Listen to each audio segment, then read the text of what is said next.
Imagine floating in the silent void of space with our planet below you. From this incredible height, the continents appear like watercolor stains and the clouds are mere careless brushstrokes on a bottomless blue canvas. It seems frozen, eternal, and unchanging. But this is only an illusion. Time is an inexorable river, and for our planet, it never stops. The earth beneath our feet is a great, tireless wanderer, and today we will not remain in the present. Today, we will embark on the most grandiose journey imaginable, a journey through time itself. Not just for mere decades or centuries, but into the unfathomable, dizzying depths of the past. We will travel back far beyond everything we know as history to the prehistoric era. We will return to an Earth no human has ever seen. The flywheel of time is spinning backward. The planet's rotation is slowing. Cities are fading like dying embers tossed to the winds of history. Coastlines are crumbling and being redrawn before our eyes. Mighty mountain ranges are settling, turning to dust, and rivers are flowing backward, leaving only ancient scars on the planet's surface. Forests are shrinking to tiny islands of green and disappearing altogether. Ice caps are retreating. Deserts seem to bloom in reverse. Oceans are growing deeper, darker, and gigantic coral reefs are crumbling into limestone dust. Tectonic plates are shifting, sliding like giant pieces of an ancient puzzle.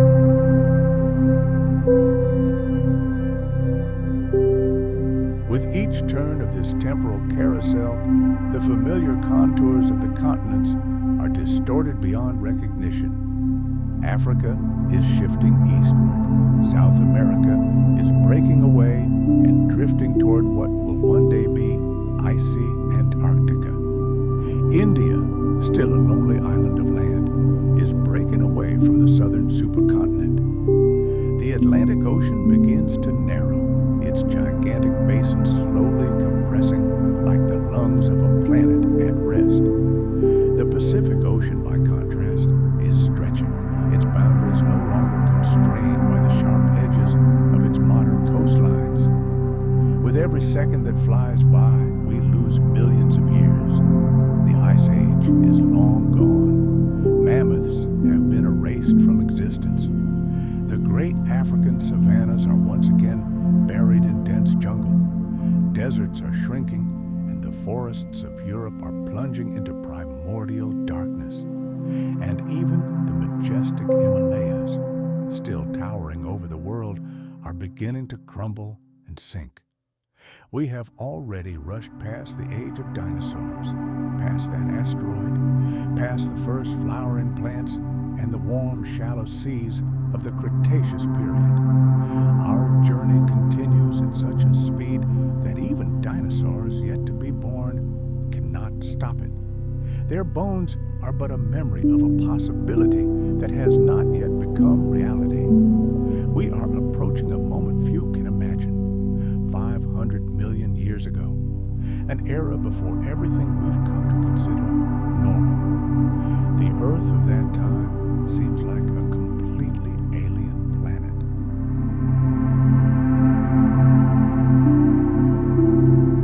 And it's not just its surface. The very air here is different. The atmosphere is denser, heavier, and the colors of the world are muted. Yes, it's still our home, but it no longer belongs to us. From orbit, the continents are completely unrecognizable. All the planet's land is concentrated in the southern hemisphere. These gigantic massifs resemble the fragments of a shattered shield, and there are almost no high mountains. Most of the land consists of lowlands, plains, battered by wind and water for billions of years. The ocean is absolute master here. Deep and boundless, it covers more than 80% of the planet's surface. There are no icy polar caps here. Even the poles are warm. The planet's axial tilt is different from today's, and it rotates faster. Days are shorter here, but years last longer. The surface appears serene, but it is teeming with life. True, this life is still primitive and almost entirely concentrated underwater. The water itself, super saturated with ancient minerals, shimmers with green and brown hues rather than the familiar blue. The atmosphere, though rich in oxygen, has a sharp metallic taste. Thunderstorms and volcanic eruptions are common, spewing columns of ash and gas into the sky, coloring it either pale yellow or fiery orange, depending on the time of day. The sun, though slightly dimmer than today, bathes the world in a golden light, struggling to penetrate the dense cloud cover over the oceans.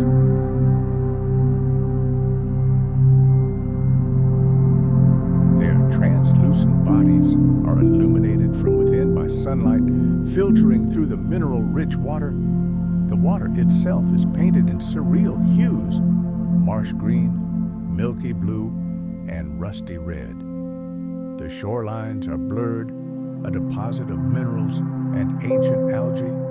From above, they look like brush strokes left by an artist on the edges of continents, primordial imprints of nascent life. And above all this are the heavens. From the surface, the sky seems closer, the clouds hang lower, and the stars shine brighter. After all, there are no cities that could outshine their majesty with their light. The moon appears enormous in this sky, closer to Earth than today, and the tides it causes are far more powerful, raising gigantic storm waves in the oceans. And the auroras, generated by the pulsating magnetic field, pierce the polar sky with green and purple serpents of light. We once again raise our gaze and look down upon Earth from above. This planet, rewinding 500 million years, is still in a state of growth and experimentation. Ecosystems, despite their apparent simplicity, have a colossal impact on the world around them. The oxygen they produce, the carbon they absorb, the sunlight they reflect, all of this lays the foundation for everything that comes after. This world balances on the edge between chaos and peace. It has already endured many trials, collisions, fire, and ice, and it seems poised for long life.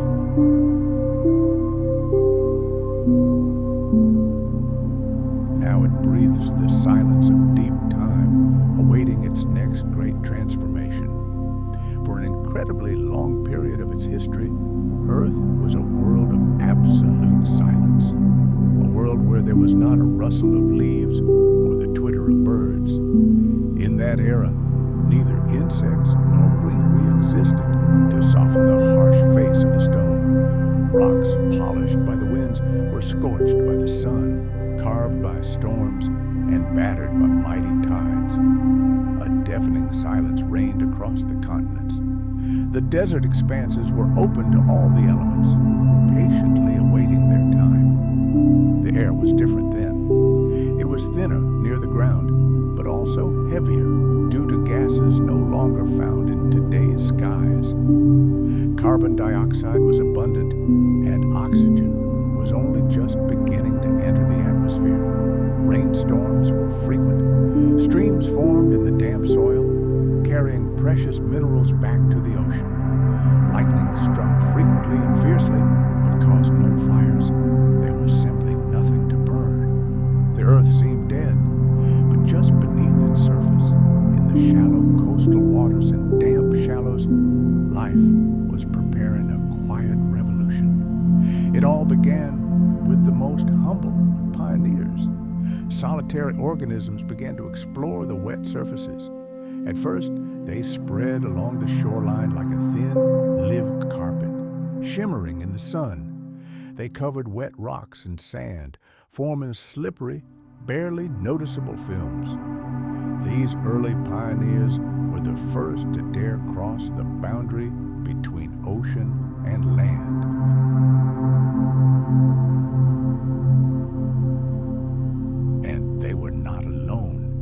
this daring journey. Over time, their efforts led to the emergence of more complex communities. Microbial mats grew, forming dense clusters. Colonies of cyanobacteria and algae created layered structures, clinging tenaciously to the moist shores. They greedily absorbed sunlight and released oxygen, simultaneously trapping sediment particles. Thus, gradually, they created new forms on the land surface that simply had not existed before the emergence of life. The face of the planet was transformed not by force, but by the incredible tenacity of these tiny organisms. And then something amazing happened. A group of photosynthetic organisms developed specialized structures that allowed them to withstand complete desiccation. They learned to withstand the fierce winds and scorching sun of open spaces. They were neither tall nor fast, but they were incredibly resilient. These organisms became the ancestors of mosses, liverworts, and hornworts. Their tiny bodies laid the foundation for all future diversity of life on Earth. They were so thin and graceful that they looked like green skin stretched over bare rock. These plants slowly but inexorably crawled across the ground in search of moisture and shelter. They found refuge in rock crevices where rainwater collected on slopes that slowly dried, and near springs where water lingered for long periods. They created soft, spongy carpets that in turn trapped soil particles and slowed erosion.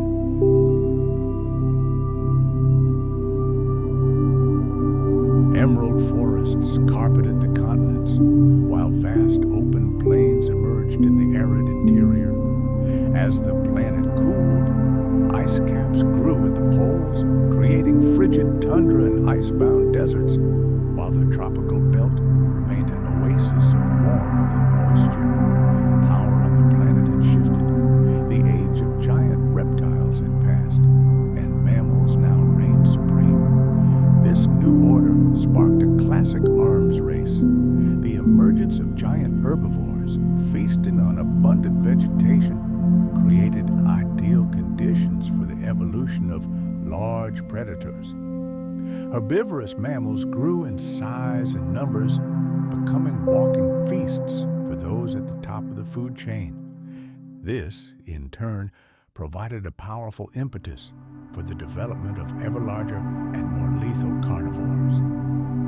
Some of these hunters became the first apex predators of a new era, forced to constantly adapt to a rapidly changing world.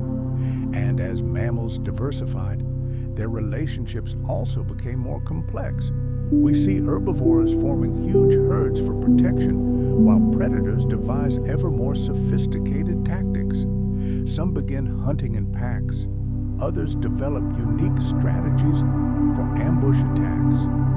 Nature began a great experiment with diets, and this became one of the key factors in the success of mammals in the early Cenozoic. Herbivores developed specialized teeth, veritable millstones for grinding tough plant matter, and a complex digestive system capable of extracting maximum energy from leaves and grasses.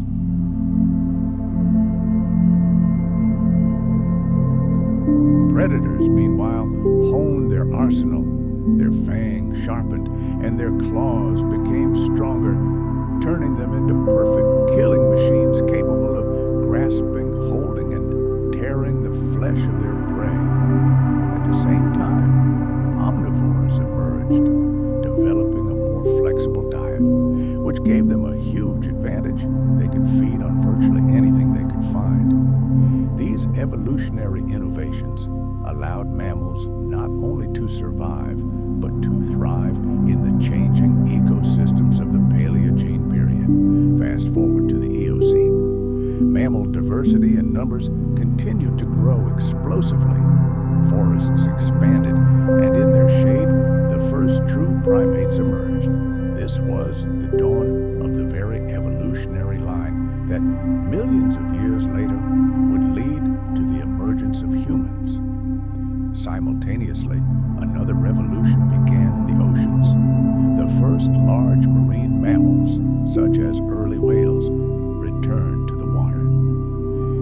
one of the most astonishing reversals in evolutionary history. Creatures whose distant ancestors had once struggled to emerge onto land were now returning to their oceanic cradle. Their return to the seas marked the beginning of an entirely new chapter in mammal history, spanning the entire early Cenozoic. This era was also a time of monumental geological upheavals. The invisible titans of tectonic plates continued their slow but inexorable work, redrawing the map of the world.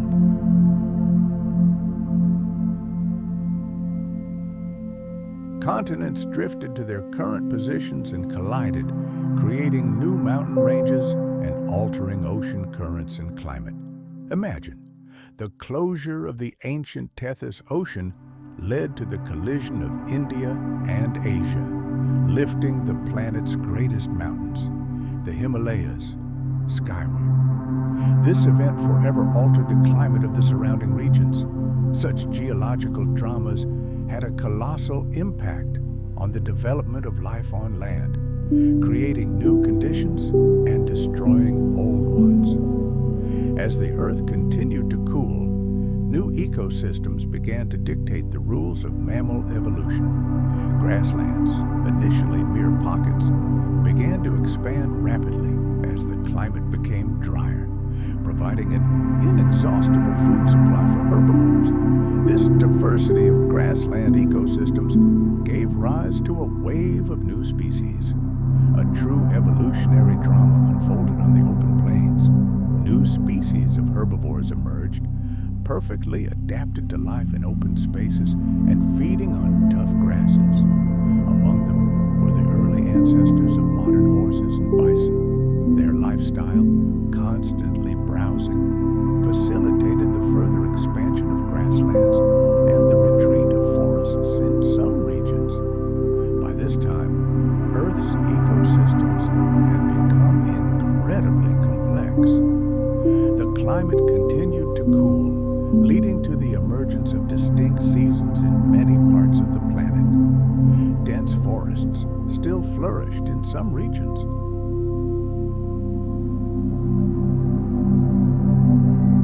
But in the interiors of the continents, vast grasslands spread, and between them, savannas emerged, seas of grass dotted with sparse trees. This environment became an ideal arena for both herbivores and those who hunted them. One of the key features of this period was the evolution of large grazing mammals, such as antelopes and early representatives of the bovid family. They became an integral part of these landscapes, shaping their appearance through their lives. These animals were perfectly adapted to the open spaces of the savanna, which was the key to their prosperity. Of course, predators weren't far behind. They evolved alongside their prey, resulting in the development of highly specialized hunting strategies. Large cats, such as the saber-toothed tiger, perfected ambush tactics, knocking down and killing even the largest prey. Meanwhile, other hunters, such as early wolves, developed complex social structures that allowed them to work as a team, chasing down and exhausting their prey. These adaptations formed a highly complex food web that would shape life on land for millions of years. If we were to look at Earth from space during that era, we would see a planet of constantly changing landscapes. Vast expanses of green forests and meadows would give way to yellow patches of deserts and savannas, while white caps of ice would slowly but surely grow at the poles. The planet became increasingly diverse, amazing, and increasingly hospitable to mammals.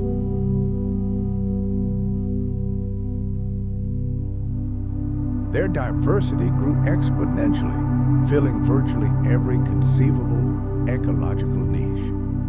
The rise of mammals in the Cenozoic era marked the beginning of a new era in the history of life, one that ultimately led to the emergence of humans and the complex ecosystems we know today. The age of true giants had arrived. The time marked by the emergence and evolution of colossal mammals spanned the Pleistocene, from approximately 2.5 million to 11,000 years ago. During this period, megafauna, massive creatures that roamed the earth in diverse corners of the globe, dominated the planet. These incredible animals, many of which would seem like true monsters to us, were perfectly adapted to the cold and harsh climate of the ice ages. Their gigantic size and physical characteristics were a direct response to both the harsh environmental conditions and the absence of even larger predators. During the ice ages, the planet's climate became significantly colder, and gigantic glaciers covered much of the northern hemisphere. This led to the emergence of vast expanses of tundra and frigid steppes, an ideal habitat for enormous herbivores. The land surface was covered with a carpet of nutritious grasses, which facilitated vigorous vegetation growth and provided food for the countless herds grazing on these lands. Mammals adapted to these harsh conditions evolved, becoming much larger than their ancestors. Megafauna were present on every continent during this period.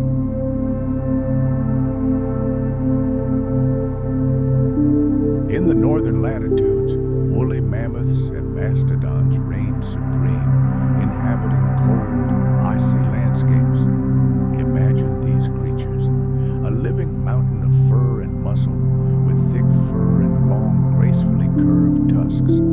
They were perfect survival machines for the harsh Pleistocene. Their massive bodies were covered in a thick layer of subcutaneous fat and dense fur, and their powerful columnar legs allowed them to forge a path through deep snow. Adult male woolly mammoths could weigh several tons. Their colossal bodies were perfectly adapted to the cold, as the larger the organism, the more effectively it retains heat. And their tusks served not only for digging through the snow in search of food, but also as formidable weapons in battles with predators and rivals. At the same time, giant ground sloths roamed the forests and grasslands of North and South America. These herbivorous giants, reaching 6 meters in length, were among the largest mammals ever to walk the earth. Their leisurely and slow movements were more than compensated for by their impressive size. Their world had few natural enemies, as hunting a creature weighing several tons was a deadly undertaking. They primarily fed on vegetation, using their long, powerful claws to pull entire trees down to reach the succulent leaves at the very top. Australia's megafauna was no less impressive. It was home to Diprotodon, a herbivorous marsupial the size of a small car resembling a giant wombat.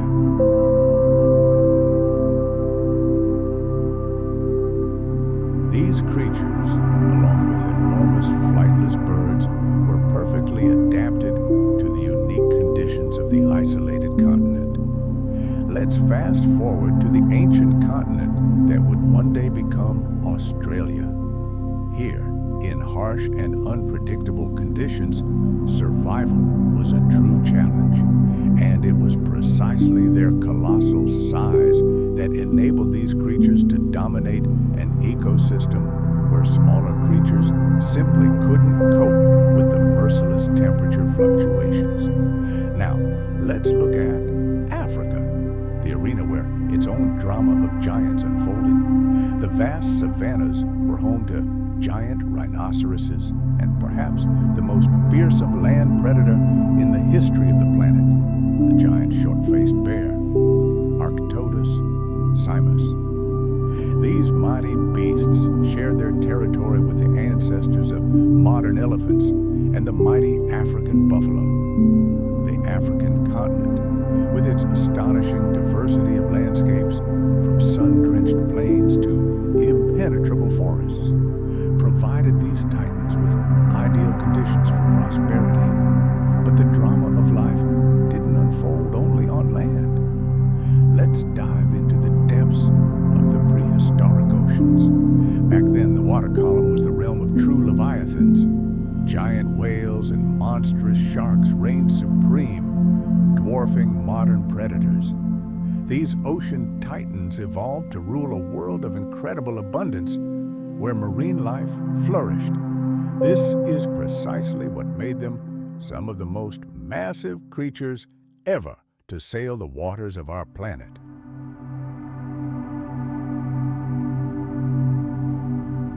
Imagine a giant sperm whale, which could exceed 18 meters in length, a true sea monster, reigning supreme in the dark depths, hunting colossal squid and other denizens of the abyss. The oceans of that era were a vital cradle of life, where myriad creatures from microscopic to gigantic maintained a delicate and complex balance of power. The very phenomenon of the emergence of these mega animals was directly linked to the conditions that gave rise to the great ice ages. Global cooling and the emergence of vast tundra expanses pushed evolution toward the creation of enormous herbivores. Following them like shadows came predators that had to match the size of their prey. However, with the end of the Ice Age, this gigantic magnificence began to rapidly fade. The mystery of the disappearance of these titans still captivates scientists.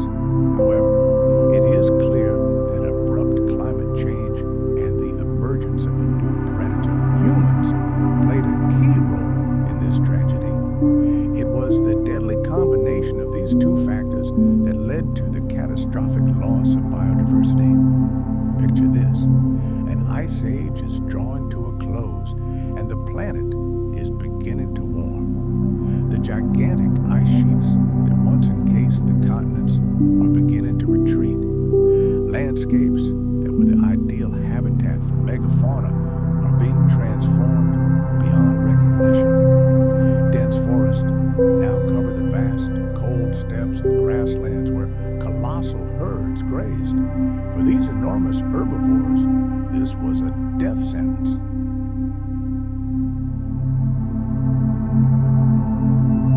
The loss of their familiar habitat, coupled with the emergence of a new, intelligent, and ruthless hunter, humans, led to the mass extinction of megafauna, including the woolly mammoth, the giant ground sloth, and the fearsome saber-toothed tiger. But while the Ice Ages spelled doom for many iconic species, they also laid the foundation for the world we live in. These cycles of cooling and warming gave birth to entirely new types of natural zones, biomes such as tundra, taiga forests, and vast steppes. And the migration of species across land bridges connected different continents, facilitating the exchange of genetic material and spurring the evolution of new species. As the glaciers retreated north, forests began to regenerate in the cleared lands. Over time, the plant life of our planet was transformed. Plains and grasslands where herds of giant herbivores once grazed gradually gave way to modern ecosystems. The climatic fluctuations of the Ice Ages had a long-lasting impact on all flora. In regions such as North America and Europe, retreating glaciers left behind rich and fertile soils that became the ideal foundation for future forests. As temperatures rose, these lands were quickly colonized by trees, pines, spruces, and birches. They formed the dense forests we still associate with these parts of the world today. These new forests provided shelter and food for countless species, from small rodents to large predators, and played a key role in shaping modern biodiversity.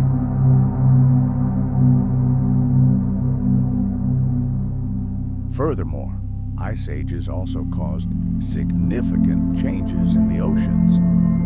Fallen sea levels opened up new spaces on the continental shelf, creating unique opportunities for the development of marine flora and fauna.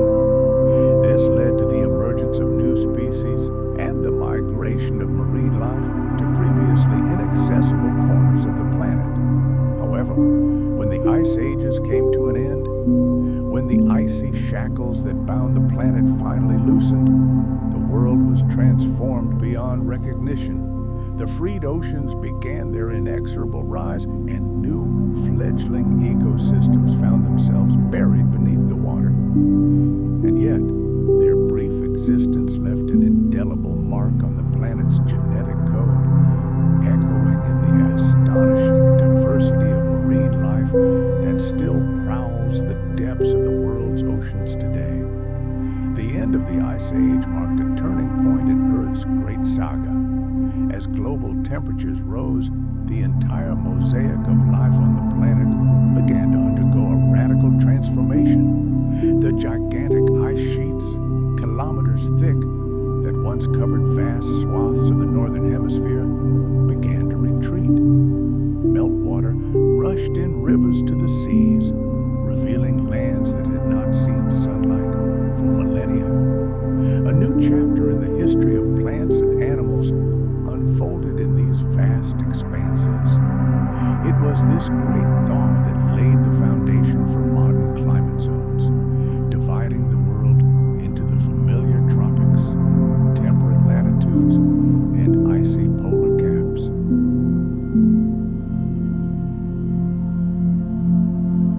And in the ice-free expanses, the dawn of a new era dawned, the era of human civilization. As the climate became milder and more predictable, our distant ancestors began their great exodus from the cradle of humanity, Africa. They spread to other corners of the planet, constantly adapting to the changing landscapes and inventing new technologies for survival. The end of the Ice Age marked the beginning of an era scientists call the Holocene. This is the time when humanity made a giant leap in its development. We learned to cultivate the land, domesticated wild animals into livestock, and began to build the first complex societies. Despite all the drama and cataclysms, the Ice Ages weren't simply destructive forces. They acted as a great sculptor, shaping the Earth's ecosystems, transforming them into the incredibly complex and multifaceted web of life we see today. From colossal glaciers that carved into the surface of continents to global warming that spurred the emergence of thousands of new plant and animal species, the Ice Ages set the stage for the drama known as the modern world. While the disappearance of the colossal megafauna marked the end of one great chapter, it also paved the way for the emergence of new ecosystems that continue to maintain the delicate balance of life on our planet. The legacy of these icy times is everywhere, in modern climate patterns and in the astonishing diversity of life on Earth.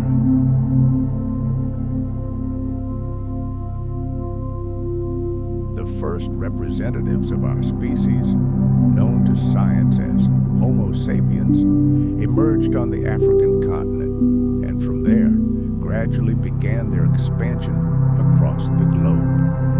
They demonstrated a remarkable ability to adapt to a wide range of conditions and form communities that learned to effectively utilize the bounty of the environment. These ancient hunter-gatherers relied entirely on their knowledge, skills, and natural resources simply to feed themselves.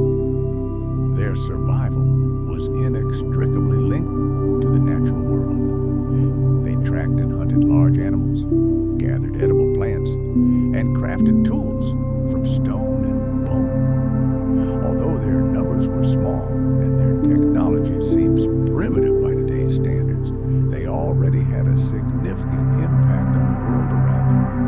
And as their numbers grew, so did the toll they took on ecosystems. Human expansion across the continents coincided woolly mammoths, massive mastodons, and the clumsy but enormous ground sloths. Archaeological finds leave no doubt. Our ancestors, armed with stone-tipped spears and acting in coordinated groups, played a significant role in the extinction of many of these colossal creatures. While scientists still debate the exact causes of their extinction, it was most likely the deadly combination of hunting pressure and drastic climate change that brought an end to the history of megafauna populations.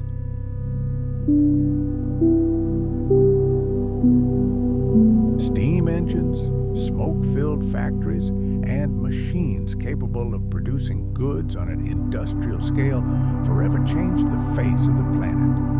Cities, factories, and transportation networks grew exponentially, necessitating large-scale deforestation, destroying entire ecosystems, and leading to monstrous pollution. The burning of coal, oil, and natural gas released billions of tons of carbon dioxide into the atmosphere, triggering global warming and climate change. The Industrial Revolution became the catalyst for a new wave of species extinction. Population growth demanded ever more food, water, and other resources. This, in turn, led to urban sprawl, the emergence of gigantic agricultural complexes, and the expansion of mining, all of which caused irreparable damage to nature. Forests were felled for timber and new fields. Marshes were drained for construction, and river courses were altered to provide water for megacities and agriculture. One of the most tragic consequences of human activity has been the rapid decline of biodiversity.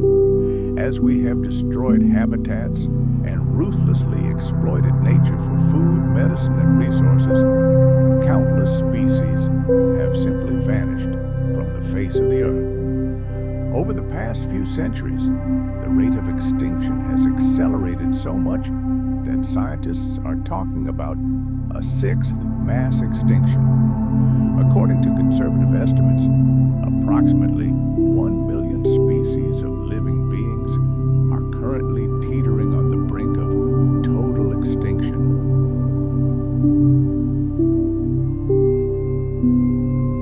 This extinction crisis is a direct consequence of our actions.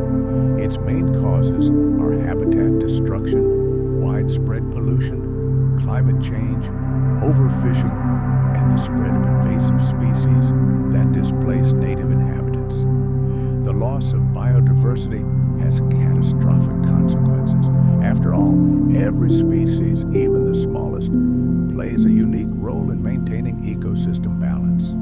The disappearance of a single link can trigger a chain reaction and lead to the collapse of entire natural communities. Consider, for example, the extinction of bees, the most important pollinators of most agricultural crops. This would threaten food security for all of humanity. Likewise, the disappearance of large predators, be they wolves or sharks, disrupts the food chain and leads to an uncontrolled increase in their prey populations, which in turn destroys vegetation and harms other animals. Human-induced climate change is only adding fuel to the fire, creating new challenges for all life on the planet. The burning of fossil fuels and the emission of greenhouse gases are key factors that change the rules of the game for all ecosystems. As the planet warms, its inhabitants are forced to adapt. Many animal and plant species are trying to save themselves by migrating to cooler regions or moving higher into the mountains. However, not all are able to move quickly enough to keep up with rapid climate change.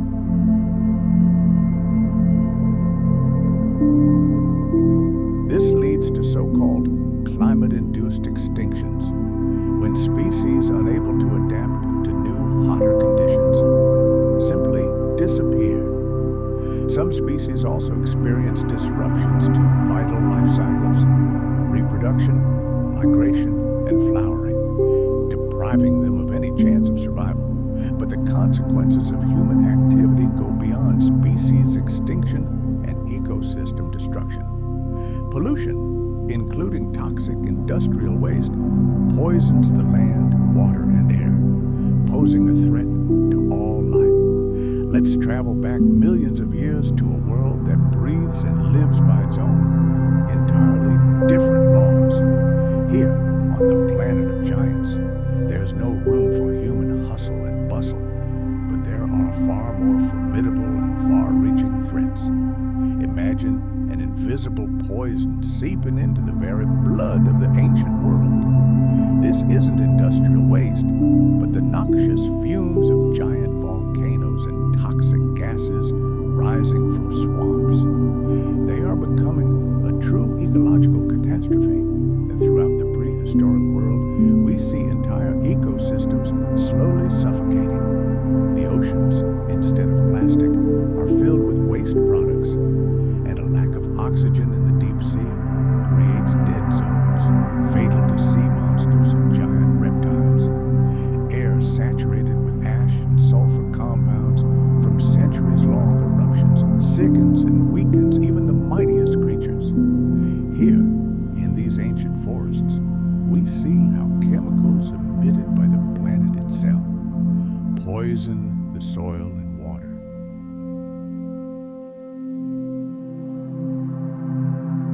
This causes giant ferns and conifers to wither, leaving colossal herds of herbivorous dinosaurs without food.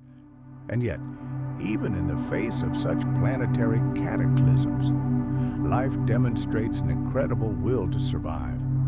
It doesn't create protected areas.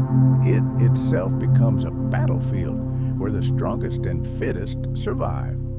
In response to the extinction of some species, evolution launches its selection programs, giving others a chance. We see how, from the ashes of the old world, new, more resilient plant forms emerge, the foundation for future ecosystems. Other alternative paths of life are gaining strength. While some giants weaken, other smaller, more undemanding creatures get their chance. Evolution relies on new energy sources, those capable of surviving hunger, cold, and poisoned air. The concept of ecosystem restoration here is not a human project, but a cruel yet effective mechanism of nature itself. After a mass extinction, empty niches are filled by new species. By studying fossils, we see how, after the catastrophe, the ecological balance slowly but surely recovered, and biodiversity eventually reached new heights. Nature itself brought back to the earth new predators and new herbivores, far more advanced than their predecessors. If we could look at prehistoric Earth from space, we would see that it was not human activity, but powerful geological forces that were reshaping it.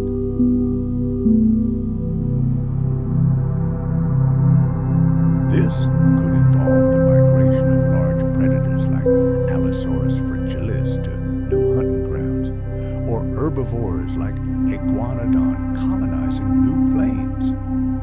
In some regions of the planet, we see from the fossil record how such migrations led to striking results. Ecosystems became more balanced and resilient. In the future of evolution, it is precisely such natural repopulations that will play a key role in restoring life on the planet. Another possibility was the development of sustainable technologies within evolution itself. New, more advanced species emerged. For example, flowering plants represented a true breakthrough, providing a more efficient energy source for the entire planet than ancient ferns. They enabled the emergence of new insect species, followed by new species of lizards and mammals. The evolution of agriculture in ants and termites, which learned to cultivate fungi, can also be considered a key factor in the future of their ecosystems. Techniques such as symbiosis and more efficient hunting and defense methods allowed for the restoration of population health, reduced competition, and increased biodiversity. Furthermore, there was enormous potential for innovation within the biology of species itself. For example, advances in genetic variability enabled the emergence of new life forms. The evolution of feathers in dinosaurs, which initially served for thermoregulation and later enabled flight, became key to survival during the Great Dying.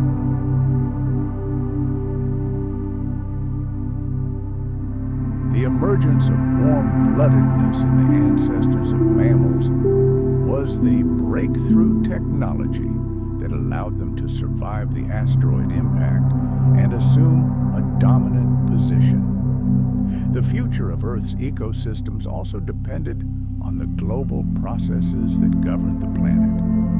The movement of lithospheric plates was the global cooperation that connected and separated continents, creating new migration routes and new barriers to species isolation. Great glaciations and warming periods were the international agreements that dictated the rules of the game for all life. The planet itself played a key role, regulating the composition of the atmosphere, protecting life from cosmic radiation, and investing the sun's energy in endless cycles of birth and death.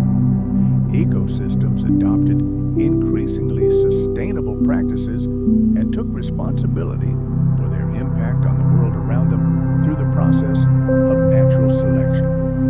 The shift to more efficient resource use, whereby the waste of some organisms became food for others, was a key step in reducing the burden on the biosphere. Species that prioritized adaptability and efficiency paved the way for a more sustainable future for their descendants. And every living being contributed to this great drama of life. Fast forward to 66 million years ago, the planet stands on the threshold of colossal, irreversible change. The great age of dinosaurs is approaching its tragic end, and the very fabric of life is preparing to be tested by fire.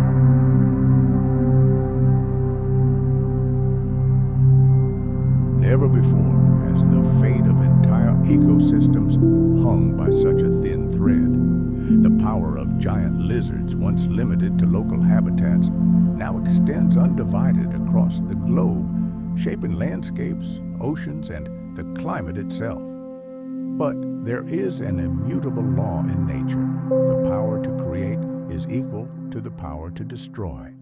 And the same force that elevated dinosaurs to the pinnacle of evolution also prepared their doom. The choice nature itself makes in the coming moments will determine not only their future, but the fate of the entire planet for millions of years to come. The health and stability of these prehistoric ecosystems, which nurtured life on Earth, was crucial not only for the ruling dinosaurs, but also for countless other species that inhabited this ancient world.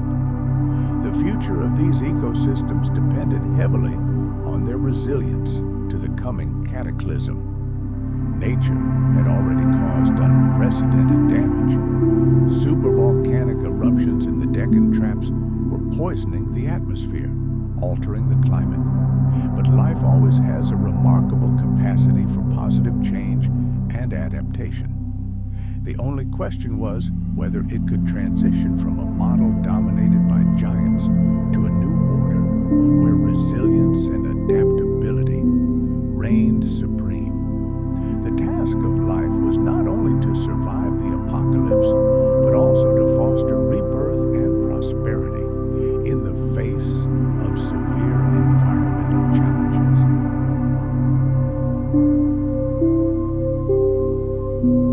Preserving and protecting the remaining pockets of life is one of the most crucial tests the biosphere has ever faced. These ancient ecosystems, vast fern forests, Wet marshes, warm, shallow oceans, and thriving meadows were the planet's vital arteries. They played a key role in regulating climate, maintaining the water cycle, providing food, and supporting incredible biodiversity. However, these systems found themselves under mortal threat, not from deforestation or industrial pollution, but from a global catastrophe caused by the impact of a giant asteroid. If life had not found the strength to protect and preserve at least a small part of this legacy, the planet risked losing the very resources that sustain it. One of the most effective ways for many species to survive was to find natural refuges, a kind of prehistoric sanctuary. Deep caves, remote mountain valleys, isolated islands. These areas offered ecosystems a chance to function without the constant pressure of the impact's devastating aftermath. Global natural forces such as evolution and natural selection acted as major conservation initiatives, weeding out those unable to adapt and giving a chance to those who found their niche in the new hostile world. However, in the first years after the catastrophe, only a tiny fraction of the planet's ecosystems were protected from chaos.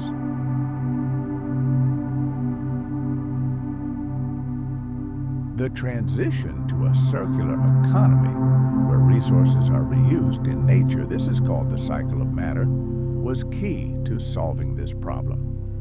Using more accessible food sources also reduced the burden on weakened ecosystems and mitigated environmental degradation. Biodiversity, its protection, and the preservation of the gene pool became the key to success.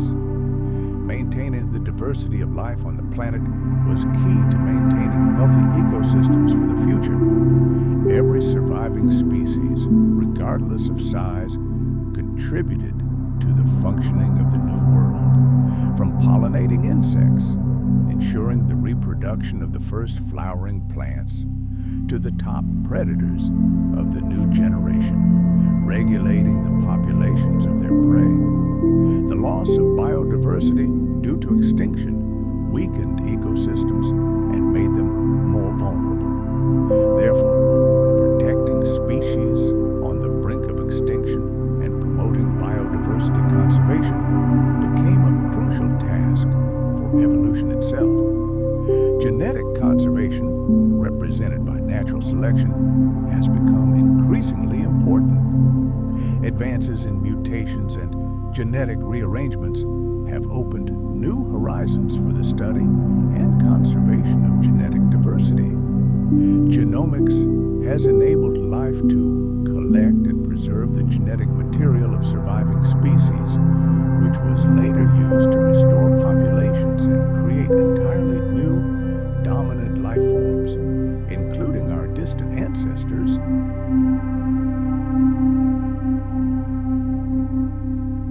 We see how the precious threads of life are on the brink of breaking, with entire species facing the threat of extinction. And at this critical moment, humanity is building its Noah's Arks for the modern era, repositories of genes and seeds.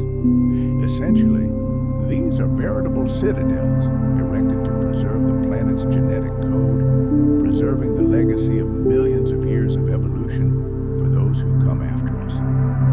These technologies, combined with a merciless war against poachers and illegal wildlife traders, could become the last line of defense in the battle to preserve Earth's biodiversity. But technology alone is not enough. Another, no less important battle is beginning, the battle for minds. Knowledge and the willingness to speak out are becoming the lever that can change the future of Earth's ecosystems.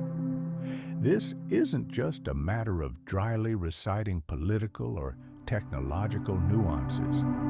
It's about igniting a spark of determination in the hearts of people, in entire communities, and in the halls of power, a determination to act to protect our common home. When we truly understand the value of every ecosystem and see the abyss they stand on, it will become a powerful incentive to act. Environmental education isn't just a school lesson. It's a survival guide that teaches each of us to interact with the planet more wisely and consciously.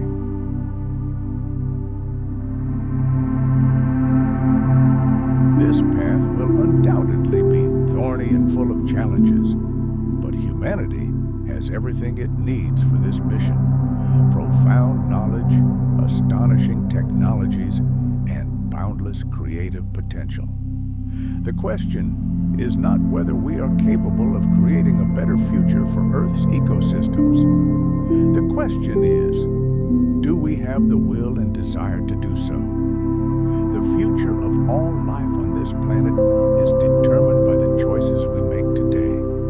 Will we continue to pave the path of destruction, or will we finally take full responsibility for our world? The fate of life on Earth lies in our hands. And here comes one of the most powerful allies we can call upon: technology. Imagine this tool.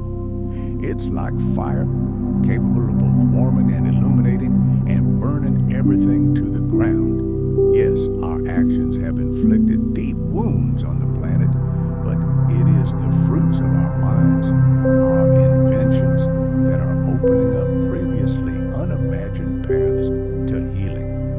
They give us the chance to implement sustainable management practices and begin large-scale restoration of devastated ecosystems. How can technology help solve global challenges? Let's move to a world where artificial intelligence coexists with renewable energy and biotechnology offers solutions previously only dreamed of. Technology is becoming the key to solving the most pressing problems facing humanity. Let's look at how this works in practice.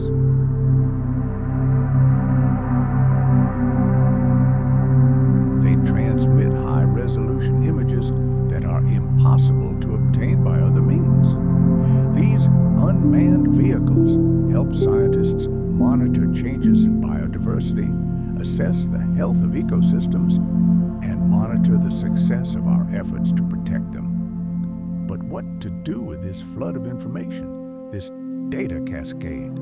This is where artificial intelligence comes in. It's not just a machine. It's a powerful analytical mind capable of sifting through gigabytes of data coming from satellites, drones, and sensors. AI algorithms discover hidden patterns, predict future environmental changes, and evaluate which of our conservation strategies are working and which aren't. This incredible speed of data processing and analysis is critical to our ability to respond promptly to looming environmental threats. Imagine a clash of titans. On one side is the ancient destructive power of fossil fuels, whose emissions suffocate the planet with greenhouse gases, causing global warming and destroying ecosystems. On the other are the forces of nature itself, which we are learning to tame. Renewable energy sources, solar, wind, and hydroelectric, are our primary weapons in this battle. They not only help reduce harmful emissions, but also provide a stable, reliable source of energy. Hydroelectricity, for example, is a much cleaner and more efficient form of energy generation, capable of dramatically reducing pollution. Take a look at modern solar farms.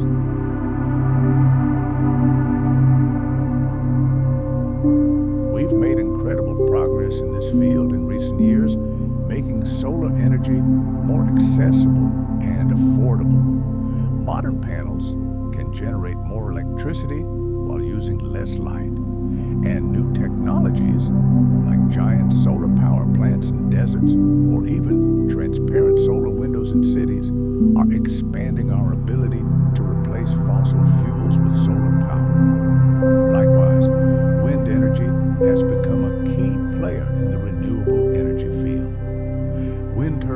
are becoming increasingly powerful, efficient, and affordable. And deep beneath our feet beats the planet's blazing heart. Geothermal energy is another promising source that harnesses the eternal heat of the Earth's interior.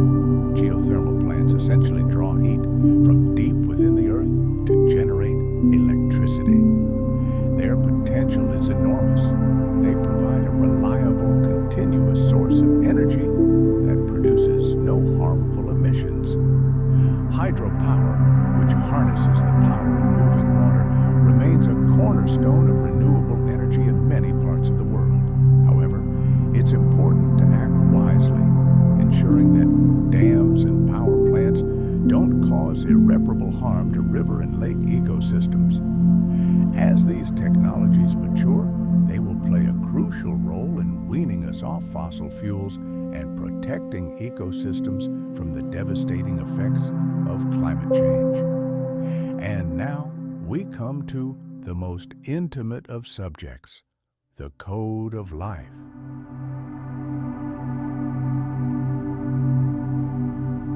Although these technologies are hotly debated, they could be the last chance for many species doomed to extinction. Agriculture today is one of the main factors devastating the environment.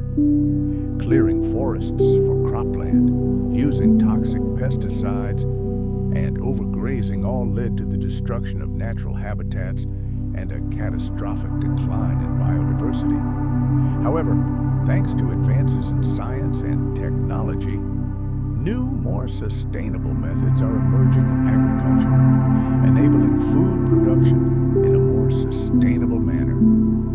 Throughout the history of our planet, climate has been more than just a backdrop to events, but a central player, orchestrating the grand drama of evolution. It has influenced which species will thrive and which will disappear forever, shaped entire ecosystems, and determined the shape of the Earth.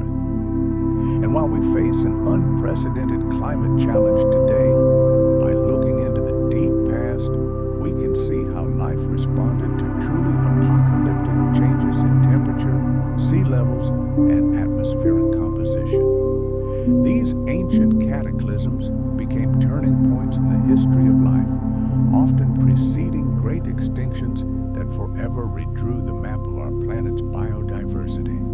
Let's fast forward to the Paleozoic era, a time when Earth first experienced global climate upheavals.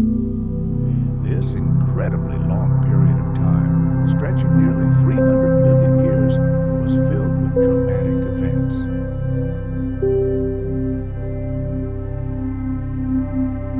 The planet experienced several ice ages when ice caps spread from the poles, and periods of unbearable heat when the world turned into a giant greenhouse. From 540 to 252 million years ago, our planet was a veritable arena for the elements, and these climate swings played a decisive role in the formation of the first complex ecosystems.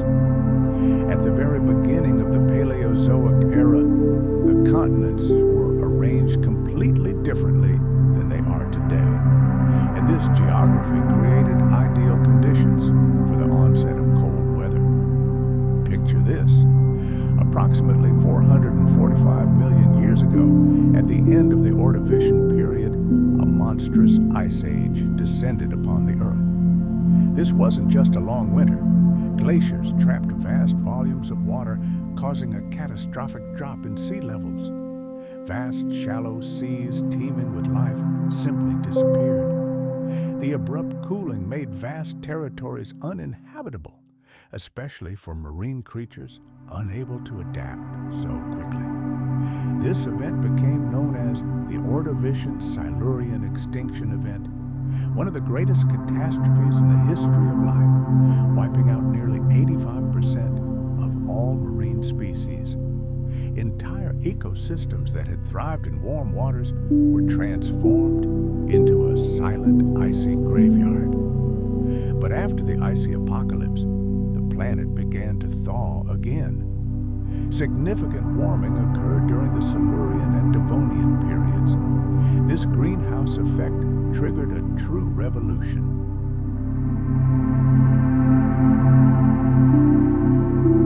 The first lush, gigantic forests appeared on land, actively absorbing carbon and saturating the atmosphere with oxygen. These ancient jungles gave rise to an incredible diversity of life, with the first land plants and animals emerging timidly from the water. However, even this warm era was fraught with dangers. Sharp fluctuations in atmospheric oxygen levels caused by lush vegetation triggered new ecological crises, leading to the extinction of some species and opening the door for others. And so we enter the Mesozoic era, an era forever imprinted in our imagination as the age of dinosaurs. This period became the arena for entirely different climatic extremes. It was then that Earth's ecosystems were transformed into the rich and diverse landscapes we associate with giant lizards and other prehistoric monsters. Throughout the Triassic, Jurassic, and Cretaceous periods, the planet experienced both periods of remarkable stability and moments of extreme climatic upheaval, shaping a world ruled by giants. At the very beginning of the Mesozoic era, during the Triassic period, which began approximately 230 million years ago, the planet's climate was significantly hotter and drier than it is today. Carbon dioxide levels in the atmosphere were off the charts, and temperatures were consistently high. It was in these seemingly harsh conditions that the first dinosaurs emerged.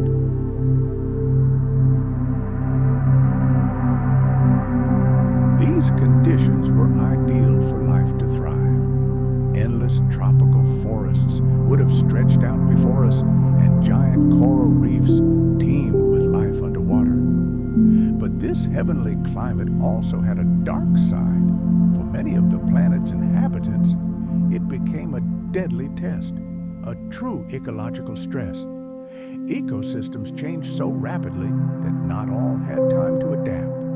Some species, unable to withstand this pressure, disappeared from the evolutionary stage forever, giving way to new, more resilient life forms. It was a relentless, merciless struggle for survival. Now let's fast forward 55 million years to the turn of the ages. Earth experienced one of the most extreme climate cataclysms in its history, which scientists call the Paleocene-Eocene thermal maximum, or PETM for short. An unprecedented global fever gripped the planet. In a remarkably short period of time, by geological standards, global temperatures jumped a shocking 5 and 8 degrees Celsius. This was likely caused by a colossal release of carbon into the atmosphere, perhaps due to monstrous volcanic activity or the release of gigantic methane reserves from the ocean floor. The speed of these changes was simply dizzying, significantly exceeding even the current rate of global warming. This dramatic temperature surge wreaked havoc on ecosystems across the planet. We see tropical plants begin their great march northward to higher latitudes, displacing everything in their path.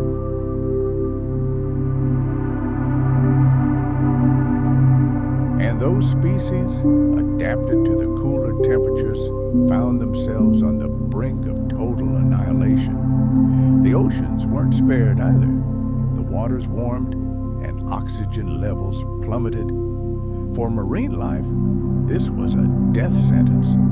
Entire species of deep-sea organisms, from tiny foraminifera plankton to fish, disappeared forever, disrupting ancient food chains and changing the face of the deep sea for millions of years to come. Although the PETM is an event of the distant past, it serves as a dire warning of what nature is capable of. But perhaps the most famous example of how climate can shape the fate of entire eras is the finale of the great dinosaur story. We travel back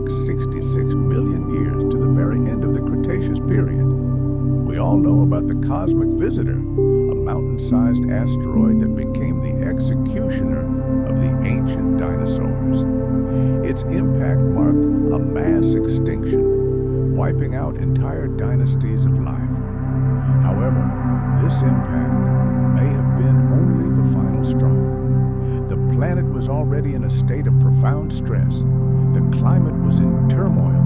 Sea levels were fluctuating, temperatures were constantly changing, and ecosystems were crumbling. Many species, especially in the ocean, such as marine reptiles and ammonites, were already desperately struggling to survive in these unstable conditions. And then, into this already weakened world, a space projectile strikes.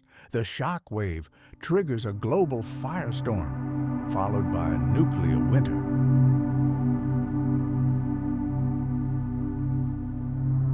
It's a timeless story of the delicate balance of life, which, if upset, can have catastrophic consequences. But let's rewind history even further to a time when the land was silent and empty. It was plants that were destined to play a pivotal role in the transformation of our planet, influencing both the landscape and the very fate of the animal world. From humble pioneers to the gigantic forests of the Carboniferous period, they were more than just food, but true architects of ecosystems and drivers of evolution. Picture this. About 475 million years ago, the first green shoots dared to emerge from the water onto land. It was a revolutionary step in the history of life. These pioneers were laughably simple, tiny, moss-like organisms that could only live in damp, shady corners. But their appearance forever changed the face of the planet. Like a living carpet, they clung to the soil, stopping erosion and creating entirely new conditions for the emergence of other forms of life. But their true magic lay elsewhere. With the emergence of land plants, global climate change began. Billions of these tiny green factories began greedily absorbing carbon dioxide from the atmosphere through photosynthesis. The climate became milder, and a byproduct, oxygen, was released into the air. Oxygen levels in the atmosphere began to rise slowly but surely, paving the way for the emergence of air-breathing animals onto land.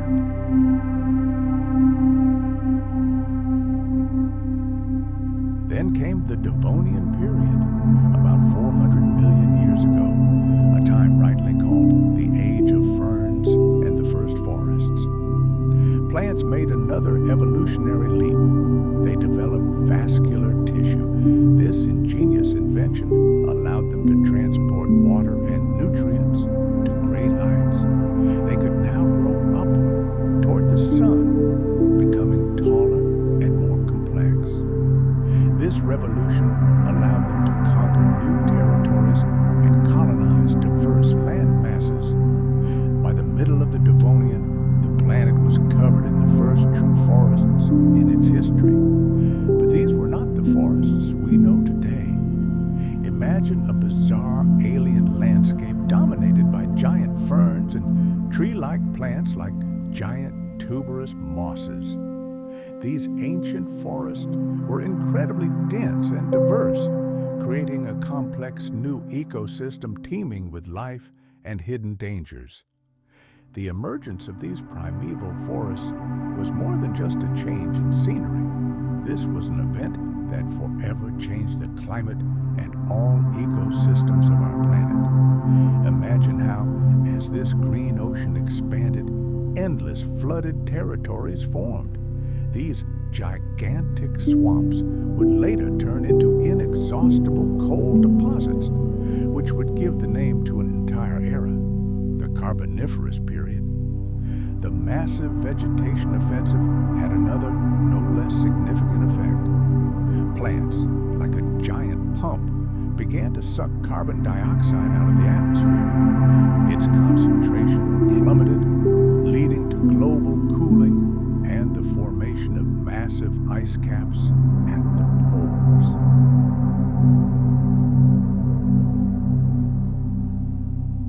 Carboniferous period arrived, a time when giant trees and vast coal swamps reigned supreme. This era, spanning from 359 to 299 million years ago, became a true golden age for the plant world.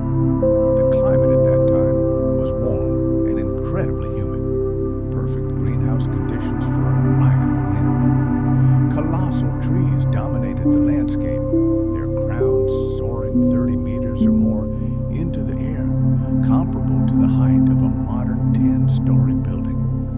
The Carboniferous period gave the world an unprecedented diversity of giant plants, among which were mighty tree ferns, bizarre tuberous mosses, and the very first plants with seeds. These dense, impenetrable forests played a central role in the planet's ecosystem. They provided a secure home for a multitude of living creatures, including the first clumsy amphibians and giant insects. The development of such massive vegetation had a colossal impact on the composition of the air the planet breathed. The forests absorbed truly astronomical amounts of carbon dioxide, actively contributing to the creation of the atmosphere we know today. This led to a sharp reduction in the greenhouse effect and, consequently, to further climate cooling. At the same time, the Carboniferous period brought significant changes to the world's oceans. Vast masses of dead vegetation were unable to decompose and were buried in the soil, forming multi-meter layers of peat in giant swamps.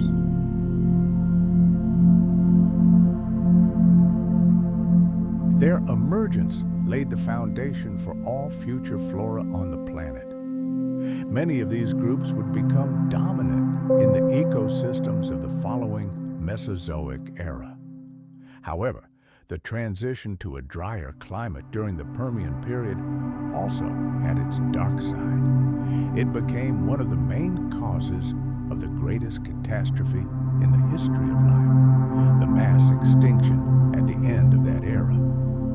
Climate change and the loss of traditional habitats for numerous plant and animal species led to a catastrophic decline in biodiversity. This process culminated in the Great Permian extinction, which wiped out the vast majority of living species on Earth. And so we enter the Mesozoic era, the legendary age of dinosaurs. But while these giant reptiles were just preparing to make their presence known, another, no less monumental revolution was unfolding on the planet, a revolution in the plant world. During this period, gymnosperms reigned supreme in the planet's ecosystems. These non-flowering plants, such as conifers and cycads, formed the basis of the vast forests of the time. They thrived in the warm and relatively dry climate of the Mesozoic era, and their seeds, protected from the elements, allowed them to conquer the most diverse corners of the planet. However, it was during the Mesozoic era that true revolutionaries emerged. The first flowering plants, or angiosperms. Their appearance forever changed the face of the plant world.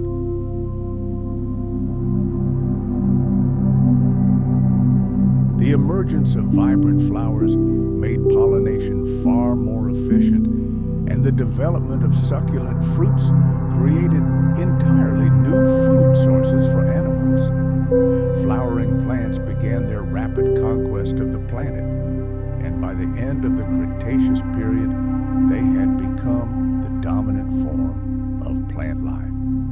The impact of plants on prehistoric worlds cannot be overstated. Not only did they oxygenate the atmosphere, making it breathable, but they also laid the foundation for entire ecosystems that became home to an incredible diversity of animals. Plant life provided food, shelter, and even habitat for countless organisms. Plants literally sculpted landscapes, creating everything from dense, dark forests to sun-drenched open plains, each offering unique opportunities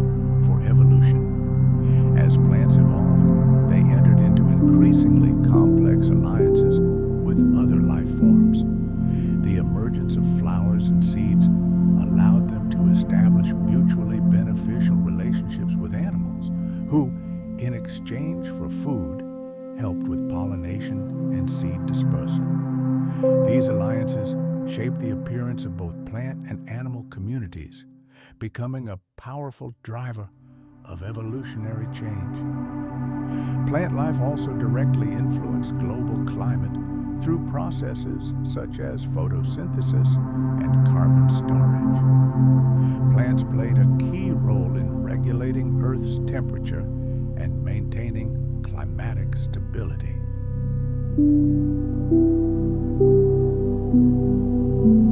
Consider the giant carbon-rich forests of the Carboniferous period.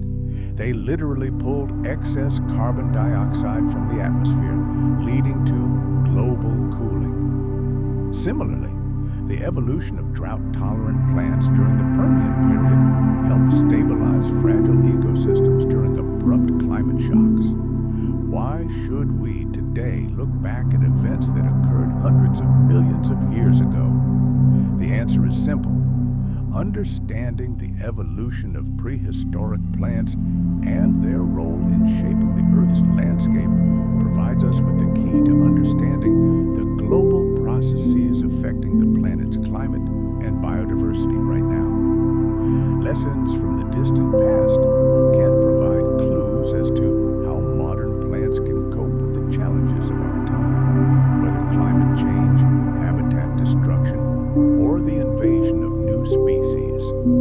Today, as millions of years ago, plants play a vital role in regulating our planet's climate, absorbing carbon dioxide and producing life-giving oxygen. However, human activities, such as massive deforestation and pollution, severely disrupt these vital natural mechanisms. By studying the lessons of the past and understanding the profound relationship between plant life and climate, we can develop wiser and more effective strategies for preserving and protecting the very ecosystems upon which the future of life on Earth depends. Now, let's dive into the depths of the prehistoric oceans.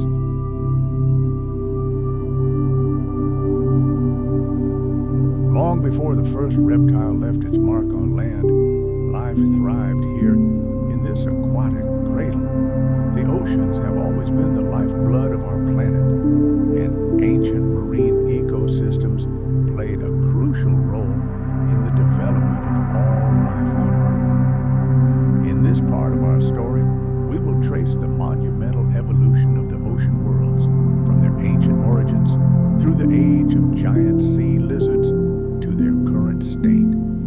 Let's fast forward to 541 million years ago to the very heart of the Cambrian period.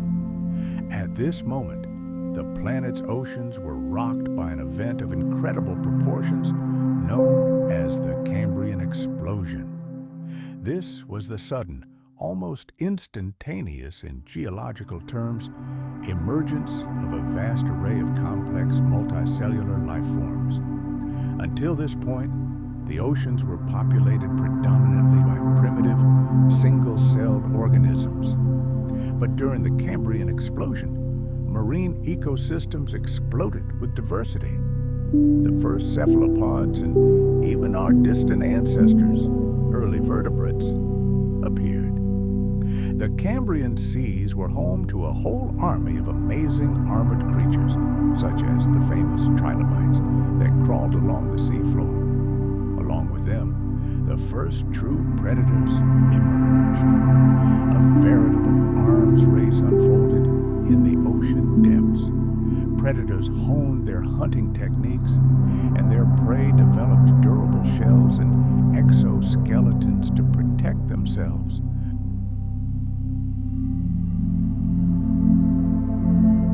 During this turbulent period, the oceans teemed with new life forms, revealing the ancestors of all the major animal groups that would evolve over the next hundreds of millions of years. This incredible surge in life was fueled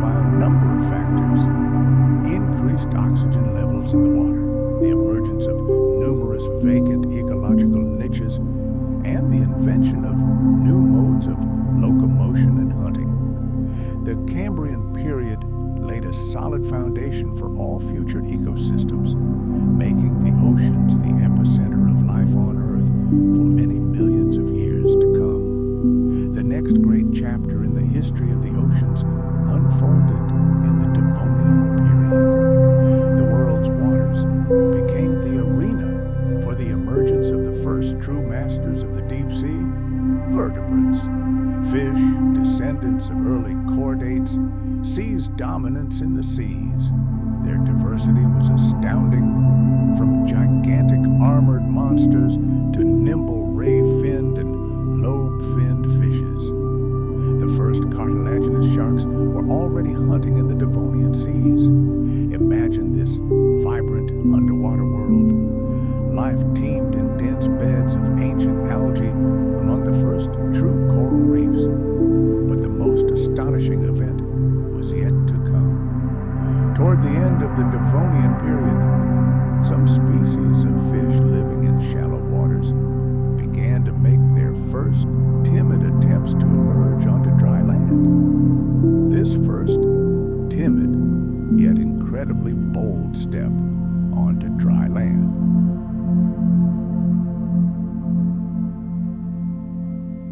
This moment marked the starting point in the long and complex saga of the transition of living creatures from the aquatic element to the terrestrial one. This monumental process ultimately gave the planet amphibians and then all land vertebrates that have ever walked this earth. Let's fast forward to the Permian period, which spanned from 299 to 252 million years ago. It was an era when the underwater world teemed with life, presenting a veritable kaleidoscope of shapes and sizes, especially in the vast oceans. At that time, enormous predatory fish patrolled the sea depths. Among them were the bizarre coelacanths, Coelacanthomorpha, with their long arm-like fins and strange snake-like creatures that paleontologists dubbed organisms. The waters of the Permian oceans became a veritable cradle for many amazing creatures, including the armored placoderms, Placodermi. But more importantly, it was here that the first marine reptiles emerged, bold pioneers, among them the distant ancestors of modern crocodiles and giant sea turtles. The ancient oceans were much warmer and more oxygenated than today, a veritable paradise for evolutionary experiments, creating ideal conditions for the emergence of large marine reptiles. These new rulers of the seas quickly rose to the top of the food chain, their emergence adding complexity and enrichment to underwater ecosystems. However, this world was doomed.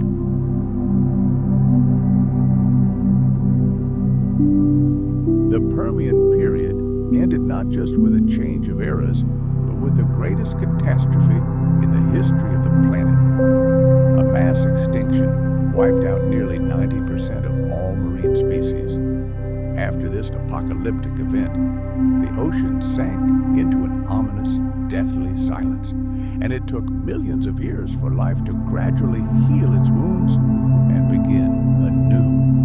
The Mesozoic era had arrived, which we rightly call the age of dinosaurs. But while these giants trampled the land, a no less grandiose drama was unfolding in the ocean depths. It was a time of undisputed dominance for marine reptiles. Legendary predators such as ichthyosaurs, long-necked plesiosaurs, and other awe-inspiring creatures reigned supreme in the waters of the Mesozoic. Mosasaurs occupied a special place among them. Their ancestors once walked on land, but the call of the ocean proved stronger. They returned to the water and adapted perfectly. Their streamlined, torpedo-shaped bodies, powerful flippers, and tails that worked like deadly motors made them kings of the seas for millions of years. Imagine those oceans. They were literally teeming with life. It was then that the first true coral reefs began to grow, creating underwater city fortresses that provided shelter and food for countless creatures. Microscopic plankton, the basis of all life, flourished in the sunlit shallows.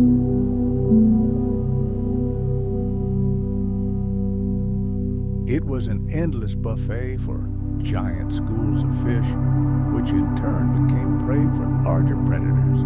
The Mesozoic seas were a rich and incredibly complex environment, where the food chain was dynamic, and at its apex sat giant marine reptiles.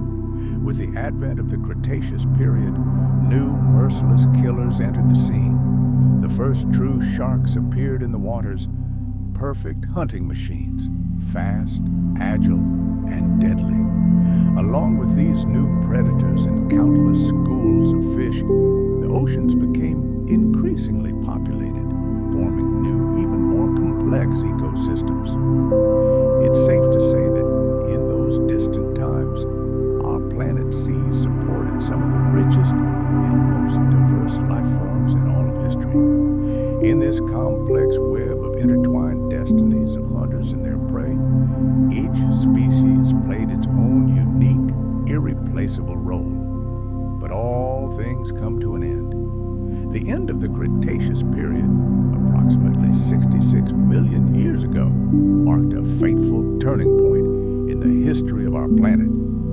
At that moment, the reign of dinosaurs on land and giant marine reptiles in the oceans came to a tragic end. A mass extinction caused by the impact of a giant asteroid wiped out not only the land titans, but also the rulers of the seas, from the fearsome mosasaurs to the ichthyosaurs. With the disappearance of these giant predators, the oceans were left orphaned.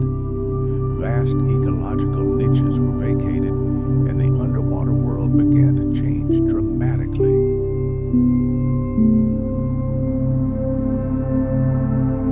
This was one of the most important events in the planet's ecological history. After the extinction, a new chapter began, the formation of the marine ecosystems we know today. Completely different creatures, mammals, rose to the top of the food chain. Whales, dolphins, seals, these warm-blooded animals took the throne vacated by marine reptiles.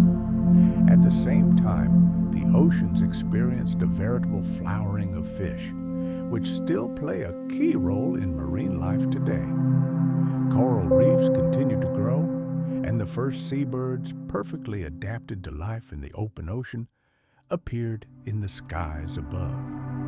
Today's oceans are home to an incredible diversity of life, from the tiniest plankton to blue whales, the largest animals on Earth. And while the ancient world was full of amazing creatures, the modern ocean continues to amaze us with its majesty. Looking back, we realize that the ancient oceans were a completely different world.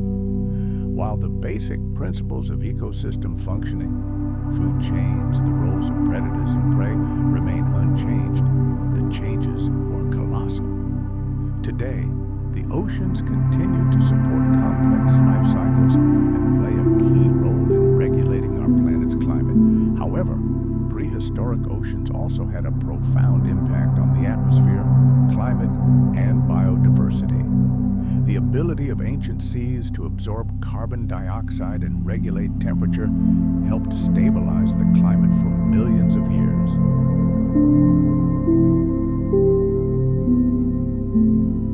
The oceans were the cradle where life originated and developed, creating the conditions for the evolution of all life on the planet.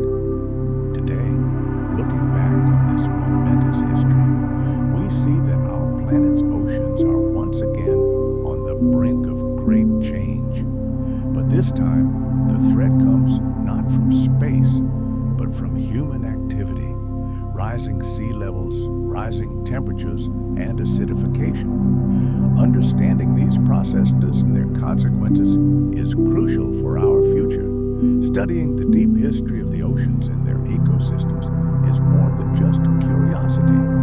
It is the key to understanding the consequences of climate change and the opportunity to develop measures that will help us preserve the health and grandeur of the oceans for future generations.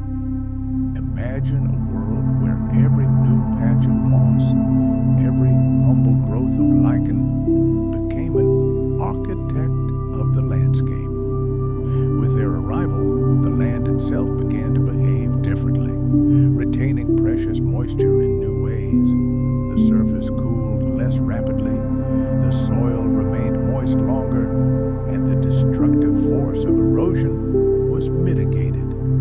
And as these first plant pioneers colonized the land, they began a massive restructuring of the entire atmosphere.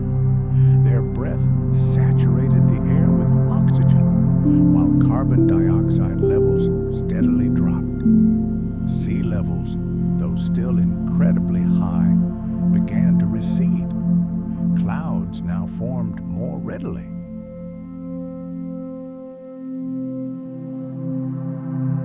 The humid valleys burst into a riot of green each season, then faded, preparing for a new cycle of rebirth. And although there were no vibrant flowers, no juicy fruits, no mighty trees, the land was no longer dead. It was breathing, it was growing. This transformation affected absolutely everything. As vegetation increased, active soil formation began. Roots, even the most primitive, dug into rock crevices, widening them. Rainwater, which had previously run off the surface, was now trapped in moss, cushions, and thickets of the first plants. Chemically reacting with the rocks, it released nutrients. The first, still very thin, layers of soil began to form on the surface, ecosystems capable of supporting even more life. A great feedback loop began.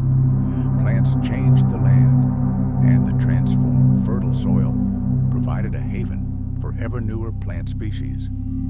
Over time, ferns and horsetails, taller and more complex creatures, came into being, and so the first forests began to appear. At first, they were small and scattered across the landscape, but with each millennium, they became denser and more diverse. These ancient forests were completely unlike those we know today. The color palette was different. Deep, rich greens predominated, and texture seemed monotonous. The air was thick and heavy with high humidity, and the ground beneath our feet was loose and uneven. But most striking was the deafening silence.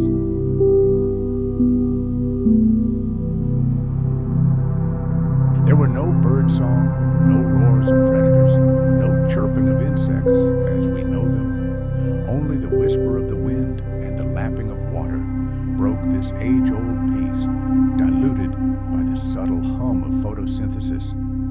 These early green worlds were fragile, yet incredibly persistent. Their strategy was not speed, but tenacity. Plants had no bright flowers to attract pollinators, no fruits to tempt animals, and no tough bark to protect against herbivores, because herbivores themselves simply did not yet exist. Life had not yet made a mass exodus from the ocean to land. Before us stretched an endless green canvas without spectators and without competitors, which had an entire eternity of evolution ahead of it. If we could have looked at Earth from space in those distant times, we would have seen the planet's face change. What was once a palette of browns, reds, and grays now began to be streaked with dark green along river deltas and in the lowlands of lakes. Coastlines literally blossomed with life. Clouds shifted their usual patterns as moisture was now distributed entirely differently over vegetated surfaces. Precipitation patterns became more complex. global temperatures began to drop. The planet itself responded to this new green presence, adapting. This continued for millions of years. Each new generation of plants reached a little higher, grew a little faster, and covered a little more territory.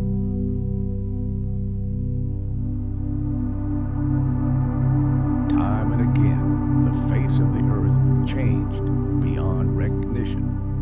Where yesterday's ocean had been, mountains rose to the heavens, and new seas formed in the place of ancient plains, creating landscapes that would stun our imagination. This continental movement was not chaotic. It followed a great rhythm dictated by thermal and geological processes within the globe. At the beginning of this long journey, about 500 million years ago, the supercontinent Gondwana dominated the southern hemisphere. This gigantic landmass encompassed what would become South America, Africa, Antarctica, Australia, and India. To the north, smaller continents such as Laurentia, Baltica, and Siberia drifted in isolation, separated by warm, shallow seas. These ancient oceans sparkled in the sun, their waters teeming with life, trilobites, ancient corals, and the first vertebrates. But even from orbit, the view of our planet was even more spectacular.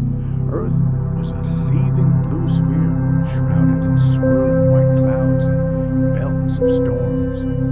Along the equator, powerful cyclones raged over the ocean, pelting the planet with unrelenting rainfall that nourished life and sculpted coastlines. The poles were not icy deserts back then, but temperate zones, lush with greenery. Ice caps had not yet encased the planet, and where glaciers would reign millions of years later, prehistoric forests flourished. Gradually, these disparate land masses began their slow drift toward one another. Collisions were inevitable.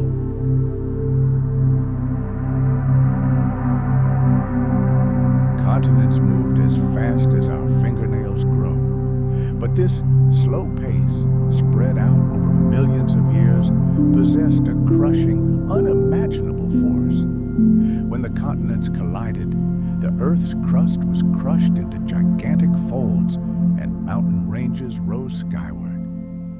When they drifted apart, deep rifts formed, giving birth to new oceans.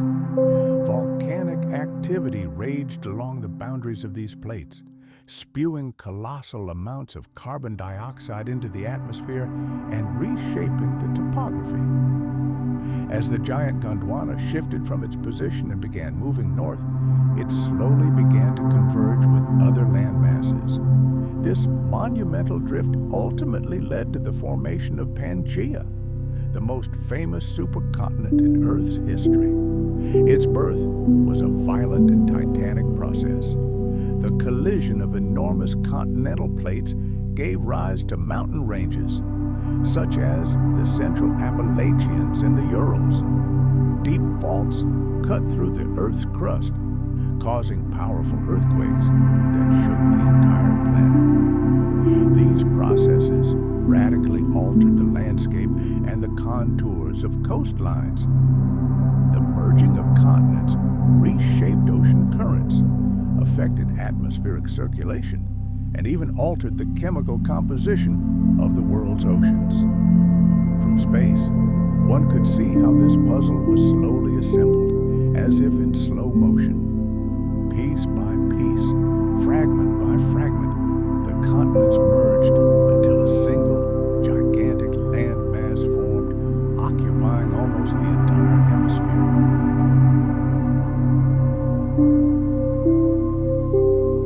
In those ancient times, the weather was dictated not by gentle breezes, but by fierce, devastating storms. Imagine this scene, the elements mercilessly reshaping the sandy shores, washing tons of earth and the remains of living creatures into the ocean. There, at the bottom, under the colossal pressure of water, these sediments began their long journey to one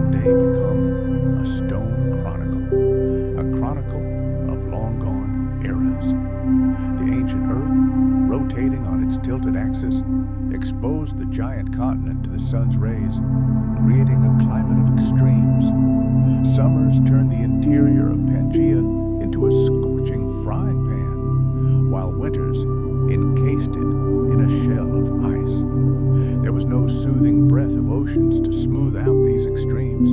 The planet swung from unbearable heat to bone-chilling frost, from seasons of torrential rains to years of desiccating droughts. Violent winds carried clouds of dust for thousands of kilometers, reshaping the deserts and altering the climate over millennia. Viewed from above, one could see how gigantic shadows from storm fronts engulfed entire regions, creating the impression that the planet itself pulsated in perpetual turmoil. But the same titanic forces that had once held Pangaea together ultimately doomed it. Heat rose from the planet's very depths, cracking the crust like an eggshell. The surface became covered in gigantic fissures, and the supercontinent began to break apart.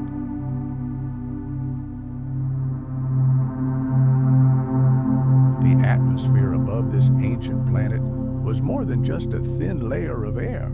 It was a living, breathing organism, a gigantic engine that drove the sun, formed the oceans, and shaped the continents. And no weather event passed without leaving a trace. Weather-sculpted landscapes, nurtured entire ecosystems, and sometimes brought death and oblivion, causing mass extinctions. Between 566 and 300 million years ago, the atmosphere was a tireless sculptor, manipulating winds, rain, and temperature with a primordial ferocity almost unimaginable today. At the beginning of this period, the composition of the air was completely different.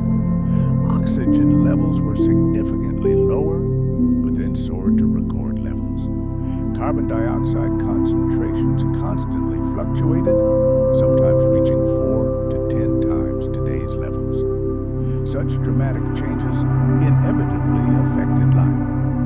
The enormous amount of greenhouse gases turned the planet into a veritable hothouse. Global temperatures were so high that even the poles experienced warm weather. Polar ice caps were virtually non-existent, and the world looked completely different. Tropical forests grew where glaciers now stretch, and vast deserts occupied the central parts of supercontinents. When the southern supercontinent of Gondwana lay near the equator, its climate was dominated by powerful monsoon systems, driven by the sharp temperature contrast between land and ocean.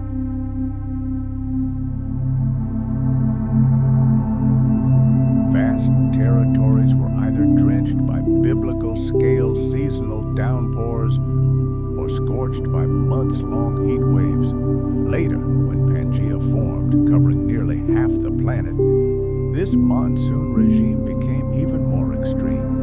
The landmass was so massive that its interior became a vast desert, completely cut off from the moist sea winds.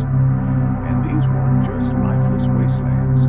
These were worlds ravaged by monstrous sandstorms and scorched by a merciless sun. In this ancient world, rains were rare but incredibly violent. These weren't just storms, but true celestial cataclysms.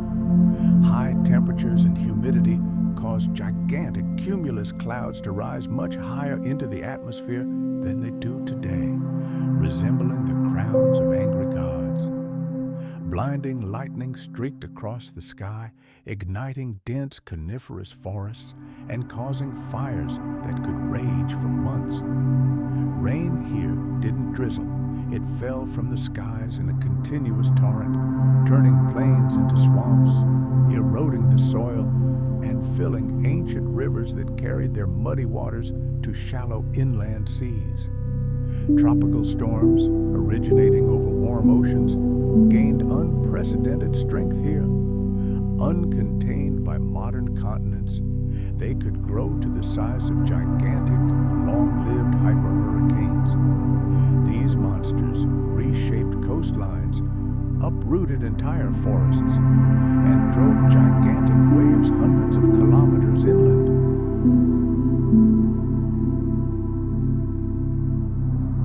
The memory of these storms is forever imprinted in layers of sedimentary rock, where calm sediments abruptly give way to a chaotic jumble of sand, shells, and debris.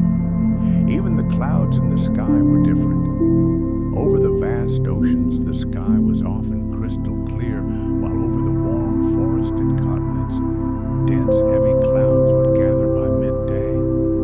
The connection between plants and the atmosphere was already inextricable back then. Forests evaporated moisture, saturating the air and triggering rain. The rain, in turn, nourished the forests, creating a vicious cycle that transformed some regions into flourishing oases, while others, where this balance was disrupted, were doomed to withering. During periods of intense volcanic activity, the planet plunged into climatic chaos. Powerful eruptions spewed millions of tons of ash and sulfur dioxide into the stratosphere, blocking sunlight like a giant curtain and causing abrupt cooling. At the same time, these same volcanoes spewed carbon dioxide, which in the long term led to global warming. This constant struggle between heat and cold generated cycles of abrupt climate fluctuations, which repeatedly caused mass extinctions and great migrations of species. Ocean currents, those invisible rivers within the seas, driven by winds and differences in salinity, also played a key role in shaping weather. As continents shifted, they redirected these currents, altering the distribution of heat across the planet.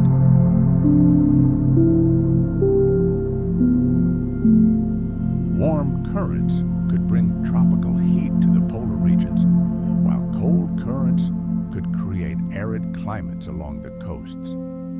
The absence of polar ice meant higher sea levels.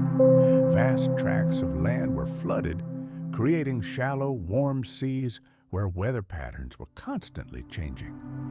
Even subtle fluctuations in Earth's orbit, known as Milankovitch cycles, had a profound impact on climate. These slow, millennia-long cycles altered the amount of solar energy the planet received, influencing the seasons.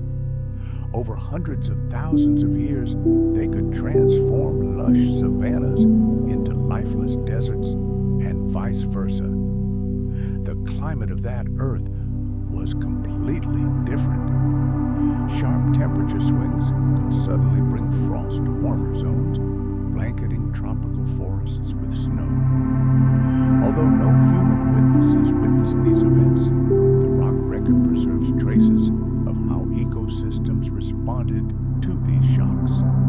Species were forced to migrate, evolve, or disappear forever from the face of the Earth.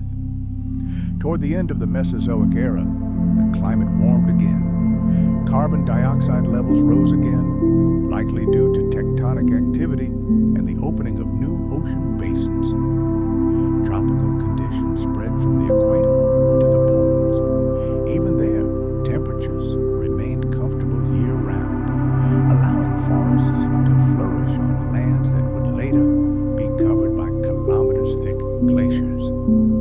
Precipitation increased across the planet.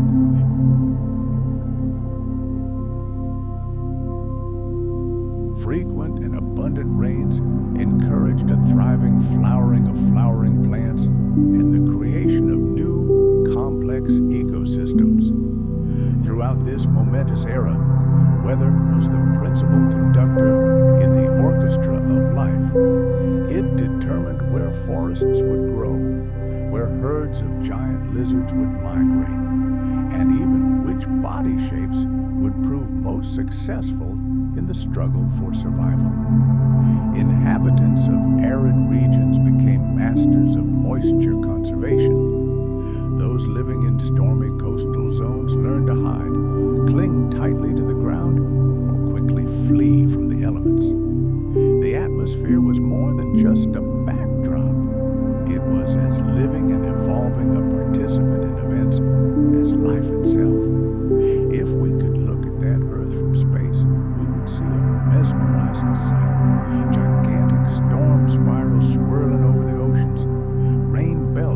stretching for thousands of kilometers. Clouds of red dust rising from the deserts into the sky, and green belts of forests pulsating with moisture after seasonal downpours. The planet breathed. It was full of life and movement. Every passing cloud cast a shadow on an ancient land that itself had never known peace.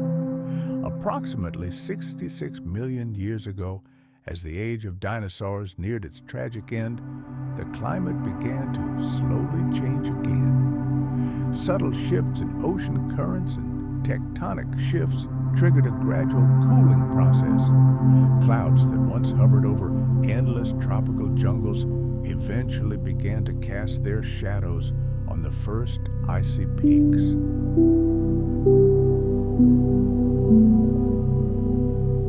These were the first organisms with their own internal piping system, allowing them to transport water and nutrients from the ground to the very top. Thanks to this ingenious innovation, plants were able to reach upward toward the sun and begin to colonize the deep interiors of the continents. Lycopods, horsetails, and ferns rapidly took over river valleys and plains, creating the first true forests in Earth's history. Imagine this ancient world. Ancient plants spread their leaves like giant fans, primitive solar batteries, greedily capturing every ray of light. Their spores, caught by the wind, were carried over vast distances, populating ever new territories.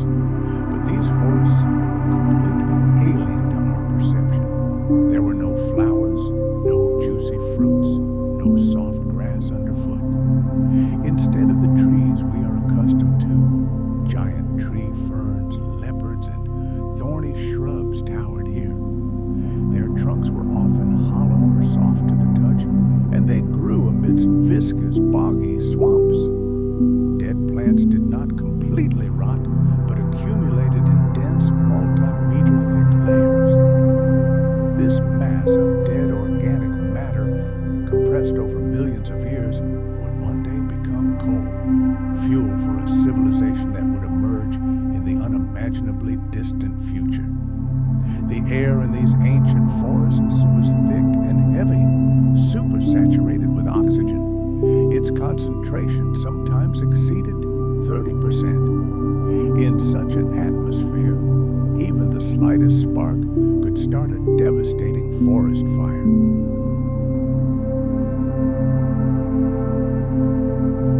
And insects, breathing this concentrated oxygen, grew to monstrous sizes. With the advent of the Carboniferous and Permian periods, the evolution of flora did not stop.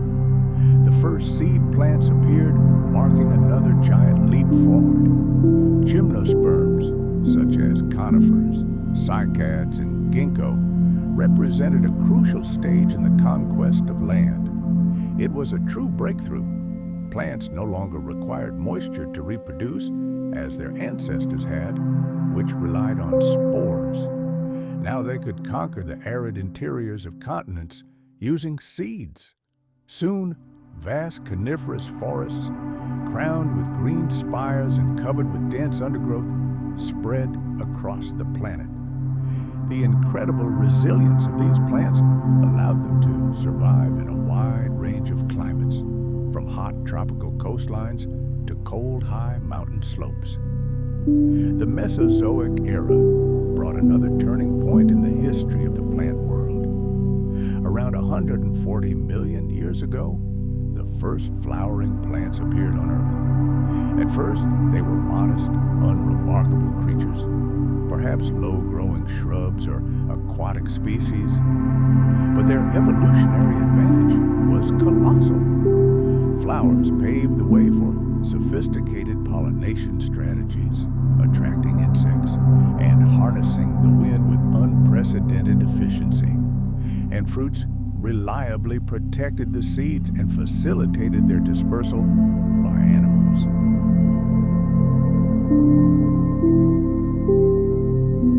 In the blink of an eye, by geological standards, flowering plants began their triumphant march across the planet.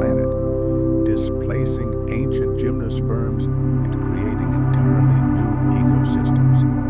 During this evolutionary sprint, flowering plants overtook many older species. By the mid-Cretaceous, they dominated much of the land. Forests became much more diverse and complex.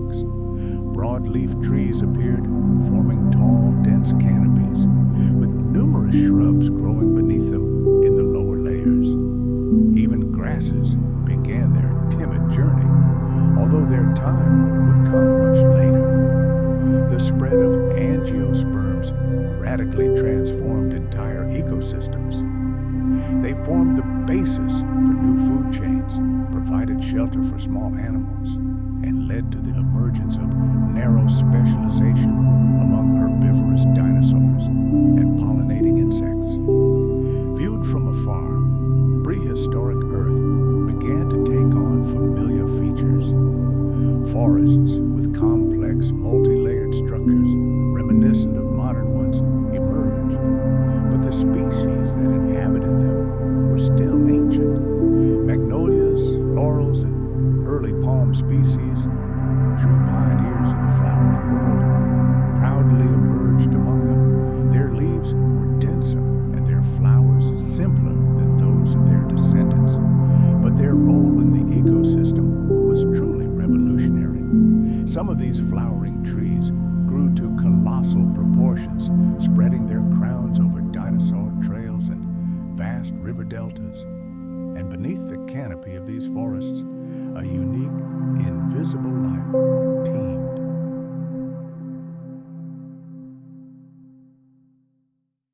They cooled the Earth's surface, creating sheltering shade. With their roots, they strengthened coastlines, preventing rivers from eroding them. They softened the harsh contours of the landscape, creating conditions in which animal life could thrive. If we could look at Earth from space back then, we would see a dazzlingly bright planet. Dense forests covered entire continents. Greenery blazed along the equator and during warm periods extended far to the poles. Patches of brown and gold marked the changing seasons. As some plants faded and others came into their own, the textures and colors visible from orbit changed.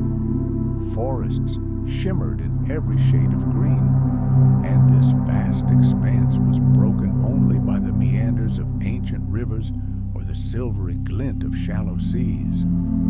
The world we know today was born from a quiet, slow, but inexorable green revolution. It laid the foundation for countless ecosystems and led to the flourishing of life. But in the shadows of these majestic forests, something else was being born. Something that would give rise to gigantic creatures whose lives would soon become inseparable from the plants that served as their sustenance. Meanwhile, beneath the surface of Earth's prehistoric oceans, entire kingdoms hid, astonishing in their complexity and pristine beauty. From warm, sun-drenched equatorial shallows to cold, dark, bottomless plains, these waters teemed with life that would seem utterly alien to us.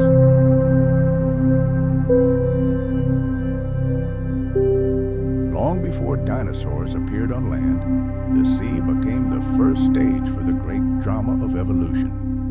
It was inhabited by strange creatures, gigantic reefs, and entire food pyramids hidden in the deep blue. In the early Paleozoic era, nearly 500 million years ago, the oceans were the beating heart of the planet. Trilobites, like giant shelled woodlice, crawled along the seafloor. Countless species inhabited these waters, many of which laid the foundations for modern ecosystems. In those distant times, marine life existed in incredible abundance. Brachiopods, like underwater barnacles, opened and closed their valves, filtering nutrients from the currents. Armored, jawless fish, their bodies protected by bony plates, swam slowly along the seafloor. Where sunlight penetrated in shallow waters, microbial mats, sponges, and the first coral-like organisms began to build the first reef structures. The Ordovician and Silurian periods saw a veritable explosion of marine biodiversity. Coral reefs took on entirely new forms. They were built not by the corals we see today, but by their ancient relatives, tabulata and rugosa corals, with horn-like skeletons and honeycomb structures. These early reefs evolved into veritable underwater cities, home to crinoids or sea lilies, with their feather-like arms, and nautiloids with their long cone-shaped shells. Warm waters and an incredible diversity of life created a truly fantastical landscape.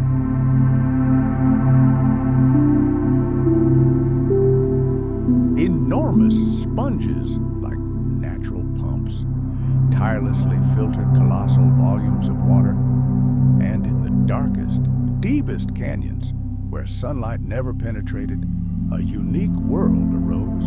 The local inhabitants adapted to the eternal darkness, feeding on organic snow, a continuous rain of the remains of creatures that perished in the upper layers.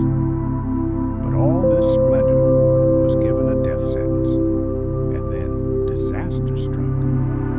The Great Permian Extinction, the most terrible massacre in the history of the planet, struck the oceans with merciless fury, wiping out more than 90% of all marine species.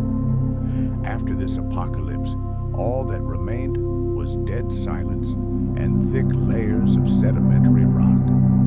It took millions of years for life to begin its slow but steady renaissance in the Triassic and Jurassic periods, returning to the oceans in entirely new, astonishing forms. The corals that survived the catastrophe evolved again, this time giving rise to modern scleractinian species, the very architects that will dominate reef building to this day. Ammonites also experienced an explosion of diversity, their shells developing incredibly complex patterns and dense coils, like living torpedoes, ichthyosaurs, reptiles strikingly reminiscent of modern dolphins, glided through the open waters. They were ruthless hunters of squid and fish. Ancient saltwater crocodiles patrolled the coastal waters, and giant plesiosaurs, long-necked filter feeders, hunted in schools beneath the sunlit surface.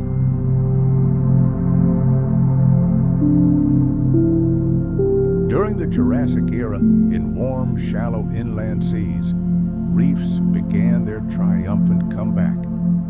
These were not the solid coral barriers they are today, but rather isolated oases of life that emerged where conditions were most favorable. Protected by these coral castles, the first crabs, starfish, and primitive lobsters flourished. It was then that marine plants also made their presence known. Dense beds of seaweed and kelp colonized the shallows, firmly anchored to the rocks and serving as an inexhaustible food source for herbivores.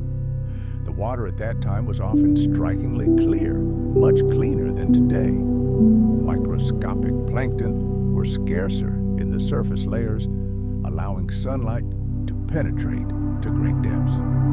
With the onset of the Cretaceous, marine ecosystems became even more complex and dynamic. The great oceans began to advance. They overflowed their shores, engulfing low-lying land areas and forming vast inland seas. North America was home to the most gigantic of these, the Western Interior Seaway. This colossal body of water stretched from the icy Arctic to the warm Gulf of Mexico and was literally teeming with life. Here, Mosasauridae, reigned supreme, the most fearsome predators of their era.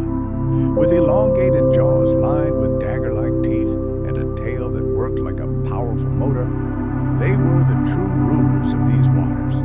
They mercilessly dispatched giant sea turtles, crushed ammonite shells, and weren't even above attacking their own kind.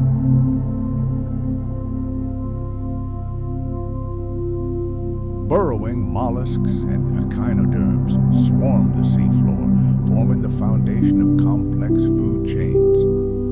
Planktonic life boomed. Microscopic coccolithophores and foraminifera multiplied in incredible numbers. It was their tiny skeletons settling to the bottom that eventually formed the famous chalk deposits that make up, for example, the White Cliffs of Dover. And just think, these tiny, almost invisible ocean workers played a key role in the planet's carbon cycle, greedily absorbing carbon dioxide and releasing oxygen. After death, their remains sank to the seafloor, covering it with a thick white shroud of marine sediment. Life in the bottomless depths of the ocean was hidden from view, but that didn't make it any less astonishing. There, in the pitch darkness where hydrothermal vents bubbled from cracks in the Earth's crust, spewing boiling water rich in minerals, bizarre structures formed, resembling the chimneys of giant factories. Entire ecosystems arose around these black smokers, sustained not by sunlight, but by chemosynthesis, the process of generating energy from chemical reactions. Giant tube worms, completely blind shrimp, and colonies of sulfur-eating bacteria thrived here. It was a parallel world, completely isolated from everything happening on the surface. Ocean currents were the planet's circulatory system, shaping life at every level. They distributed heat, transported nutrients, and carried the larvae of living creatures.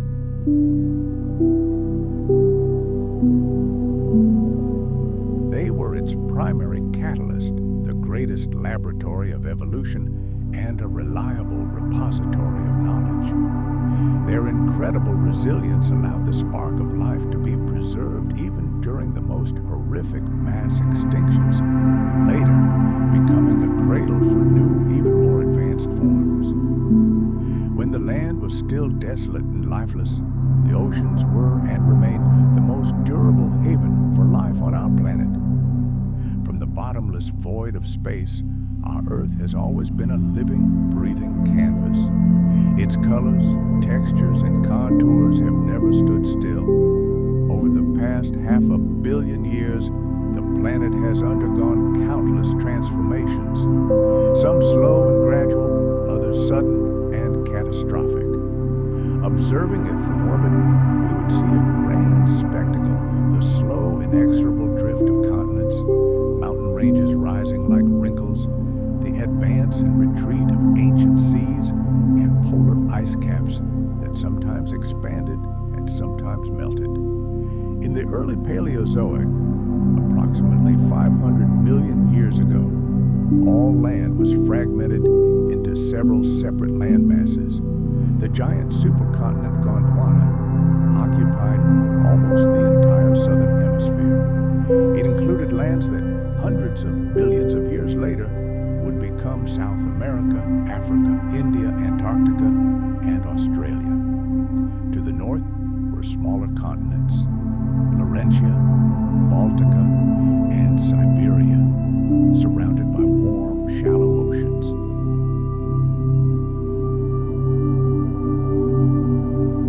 From space, our planet at that time appeared predominantly blue, dotted with green-brown patches of land, edged by the gleaming white of coral reefs at the equatorial belt. During the Ordovician and Silurian periods, sea levels rose sharply.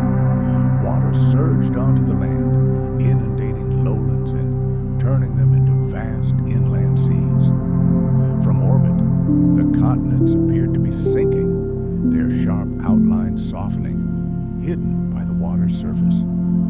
Where once there had been narrow coastlines, flooded plains now stretched.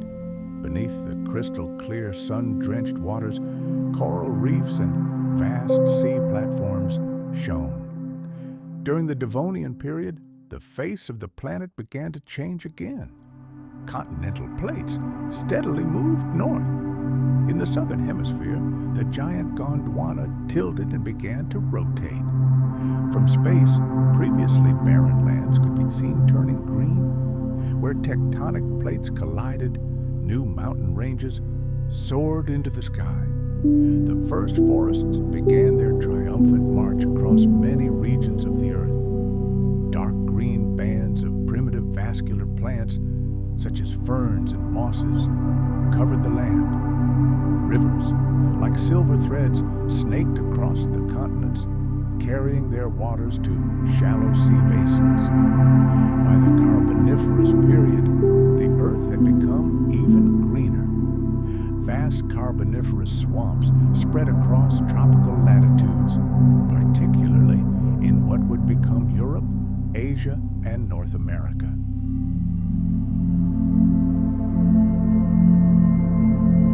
From space, these regions appeared as lush, dark green, moisture-soaked expanses cut by wide river deltas and marshy lowlands.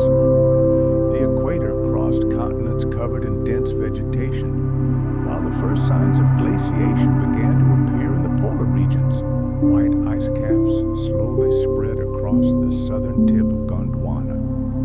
The Permian period, beginning approximately 299 million years ago, marked an era of great unification. The previously disparate continents collided in a titanic collision, forming a single landmass, the legendary Pangaea. This gigantic supercontinent dominating the globe was surrounded by a single global ocean, Panthalassa. The interior of Pangaea was a vast, sun-baked desert where dry plains alternated with salt marshes. Mountain ranges similar to today's Ural Mountains cut through the continent like gigantic, wrinkled scars. All around stretched a boundless ocean, shimmering in every shade of blue and gray, with storm systems of incredible power brewing over its pristine expanses. However, the supercontinent era was short-lived. When Pangaea began to split apart in the Triassic period, dark rifts, visible even from space, appeared on its surface like cracks in glass. These scars marked the birth of new oceans.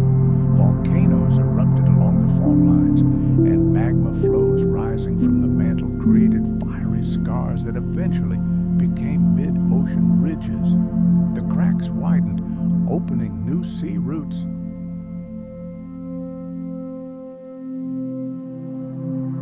Coastal areas regained life and became lush, especially near the Tethys Ocean, which began to carve a path between what would become Africa and Eurasia. By the beginning of the Jurassic period, Pangaea had finally split into two massive continents, Laurasia in the north and Gondwana in the south. The planet's appearance had changed beyond recognition. From orbit, shimmering rift valleys and shallow seas stretching along the equator were now visible. Dark green, coniferous forests covered much of Laurasia, while the southern fringes of Gondwana began to cool, forming icy highlands and alpine snowfields. The Tethys Ocean, its turquoise waters, was expanding, and countless reef systems and volcanic island chains were scattered within it like pearls. As the Cretaceous era approached, tectonic drift accelerated, as if the Earth were rushing to fill the empty space. From above, we could see the continents continuing to disintegrate into the parts we recognize today. America was slowly but surely drifting westward, away from Africa. Let's fast forward millions of years to a time when the lithospheric plates were in perpetual leisurely motion. Imagine a vast landmass destined to become India, breaking away from its mother continent and beginning its grand, lonely northward drift. See this ancient Earth from space. Before us are not the familiar contours of the continents, but a completely different world.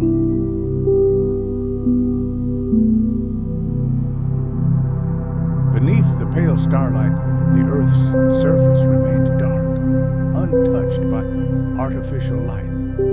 Only in the coastal waters could a faint, ghostly shimmer be seen, the glow of bioluminescent plankton breaking the general gloom. Falling meteors were a rare sight, but each one left a fiery scar in the atmosphere, visible even from orbit, and on the surface, silent witnesses to past cosmic catastrophes were visible, perfectly round crater basins filled with water or rings of uplifted rock, forever frozen in a silent scream.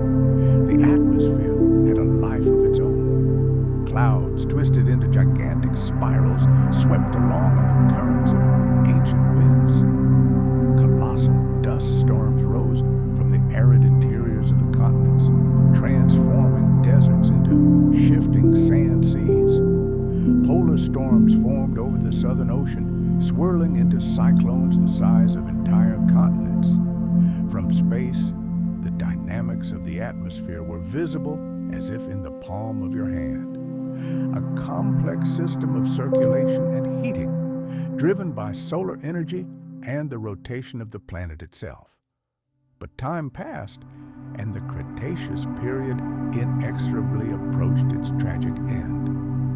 Earth was bracing itself for another dramatic upheaval. From orbit, it still appeared like paradise, a bright blue globe, dotted with patches of continents and the blue of inland seas.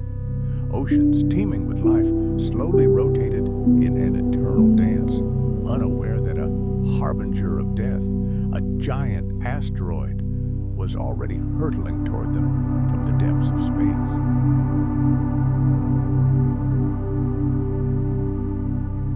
Time passed, geological periods succeeded one another, and evolution did not stand still.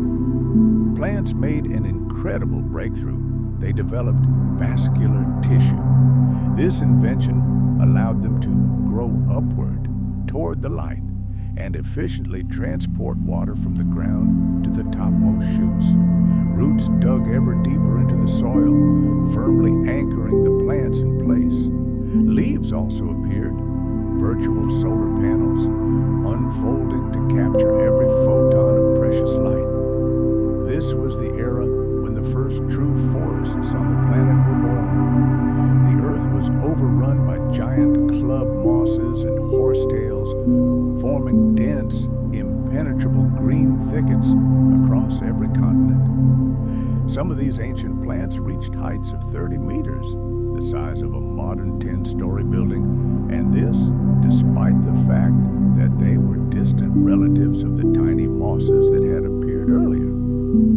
These primeval forests played a colossal role in shaping the climate. Like the planet's gigantic lungs, they absorbed vast quantities of carbon dioxide from the atmosphere and, in return, saturated it with life-giving oxygen. From afar, the Earth's surface was now covered in a dense green veil.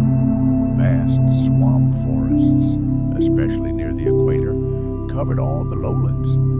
In that era, plants that reproduced by spores dominated the planet. Their life cycles were inextricably linked to water, allowing them to thrive in the humid environments of swamps, river floodplains, and seashores.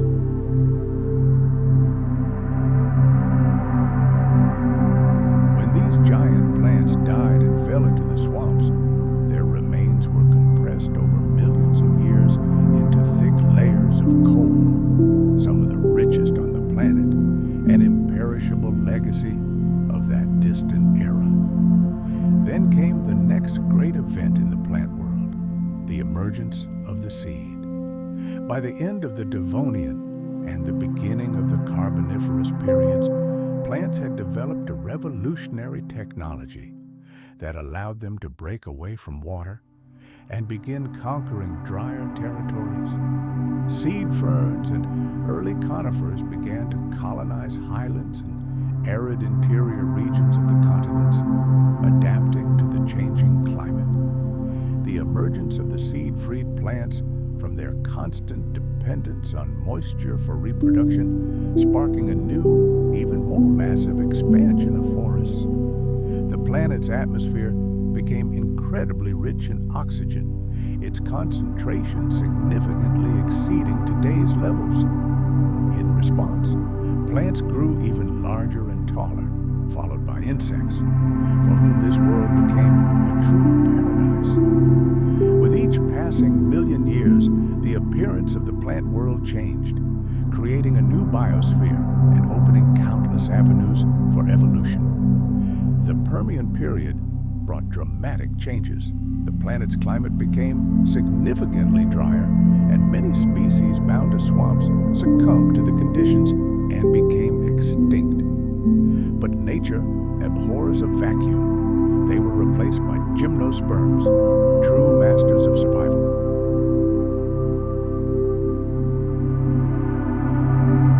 They covered mountains, filled valleys, and colonized the most remote islands.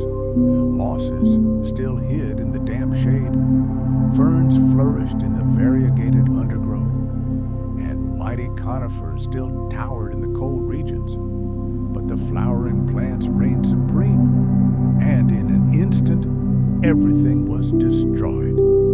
At the end of the Cretaceous period, an asteroid impact darkened the sky and cast a deathless silence over the forests. For months, sunlight barely penetrated the Earth's surface, and photosynthesis, the great engine of life, almost ceased. Leaves withered and fell, pollen ceased to swirl in the air.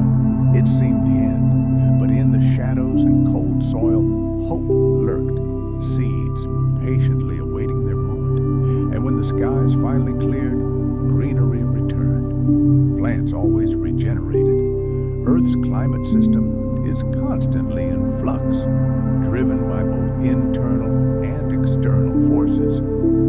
Over the past 500 million years, our planet has experienced dramatic temperature fluctuations, changes in atmospheric composition, and weather patterns. From the hot and humid greenhouse of the early Paleozoic, it transformed into the icy world of the late Paleozoic, and then returned to warmth again. Earth's climate has never been static. From space, we can observe changing weather systems, the shifting of continents, and the emergence of new life forms on their surfaces. Earth's oceans have also been constantly changing over millions of years.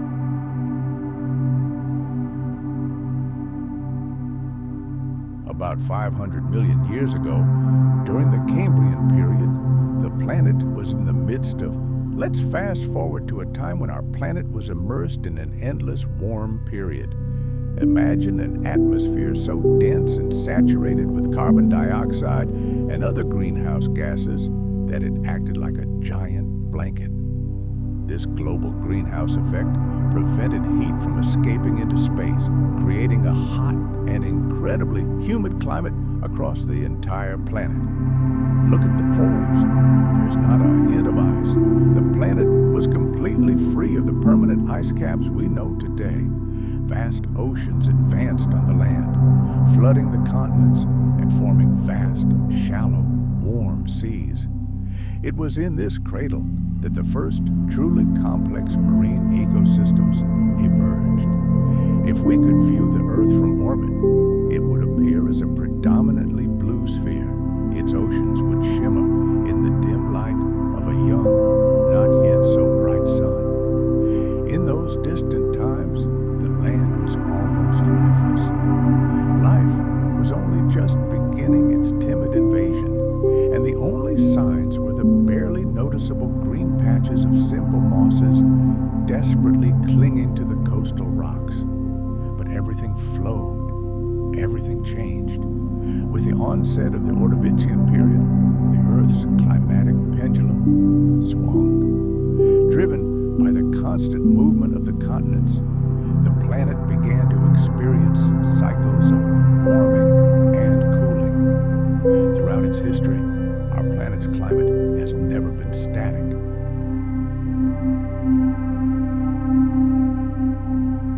The movement of tectonic plates and changes in the Earth's orbit constantly changed the rules of the game. Sea levels rose and fell, sensitively responding to the slightest fluctuations in global temperatures. The beginning of the Ordovician, an era paleontologists call the Aeronician, was a time of warmth and prosperity. However, towards the end of this period, catastrophe struck. A sharp, devastating cold snap struck the planet, triggering a global glaciation known as the Hernantian or Andean-Saharan period. A sheet of ice encased a vast portion of the southern hemisphere, covering what would later become Africa, South America, and Australia. At that moment, a view of Earth from space would have revealed a completely different, terrifying picture. Instead of a blue-green globe, we would have seen a cold, desolate world. Vast ice fields, glittering in the pale sun, would have covered most of the southern continents. The oceans retreated, revealing endless barren coastlines reminiscent of the Martian deserts.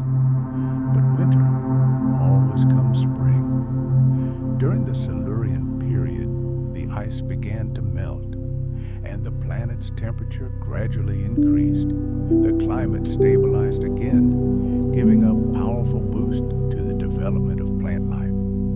The first true forests began to spread across the earth, and vascular plants capable of conquering land emerged.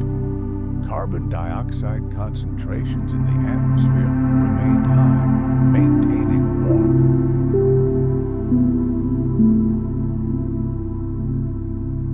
The planet became a giant greenhouse, characterized by a humid tropical environment, especially along the equator. From orbit, Earth would now appear as a lush and green world with dense forests covering the continents like a velvet carpet. Shallow seas continued to occupy vast tracts of land, nourishing marine life and moderating the climate in adjacent areas. The next period, the Devonian, was marked by a true triumph for plants. The first forests grew to incredible proportions, covering almost the entire landmass. High carbon dioxide levels continued to trap heat, creating ideal conditions for them. However, it was precisely this triumph that triggered the next crisis. Toward the end of the Devonian period, another cold snap began, and paradoxically, the culprit was the plants themselves. Through photosynthesis, they began absorbing enormous quantities of carbon dioxide from the atmosphere. This process, which lasted for millions of years, gradually reduced greenhouse gas concentrations, and global temperatures inexorably declined. This slow freezing of the planet could be observed from space. The polar regions began to ice over, and massive ice sheets formed at both poles, which lasted until the very end of the Paleozoic era. The Carboniferous period, or Carboniferous, began with one of the hottest periods in our planet's history. Carbon dioxide levels soared again, and the climate became scorching and tropical.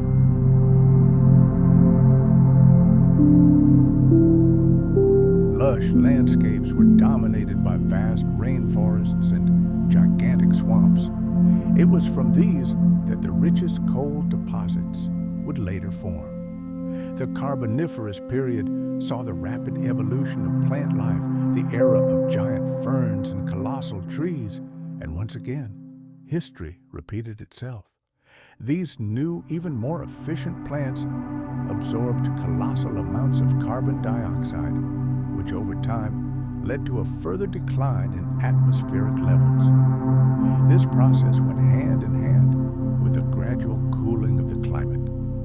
The influence of plants, their voracious absorption of CO2, slowly but surely led the planet toward a new glaciation. By the end of the Carboniferous period, most of the Earth had cooled, and ice sheets began to grow again in the southern polar regions. From orbit, our planet would appear as a world of contrasts, lush, green, and humid in the equatorial regions, but with glaciers spreading from the poles. With the onset of the Permian period, the climate changed dramatically, becoming much more arid. Deserts and dry, sun-baked landscapes now dominated much of the planet. This was partly the result of a geological mega-event, the formation of the supercontinent Pangaea, which by then had united almost all land. This vast landmass completely altered atmospheric circulation, leading to extreme temperature fluctuations. The interior of Pangaea became a gigantic, scorching desert, while the coastal regions boasted milder conditions.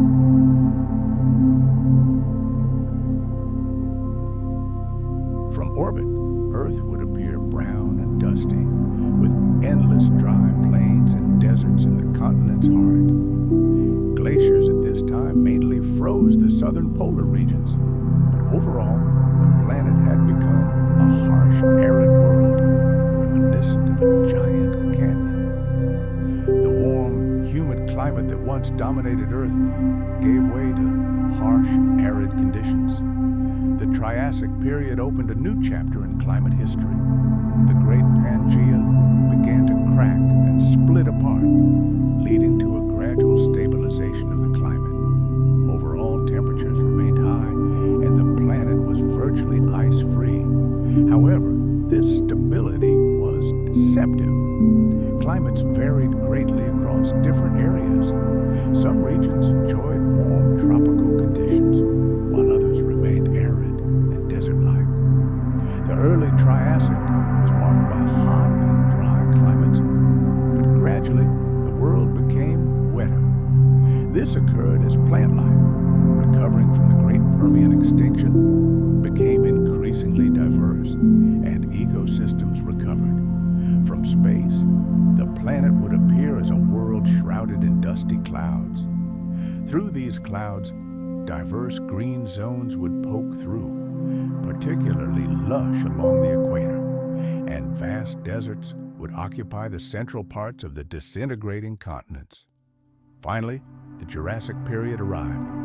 Earth's climate became predominantly warm and humid. It was a golden age, an era of great plant life and incredible animal diversity. The breakup of Pangaea continued, leading to the emergence of extensive coastlines.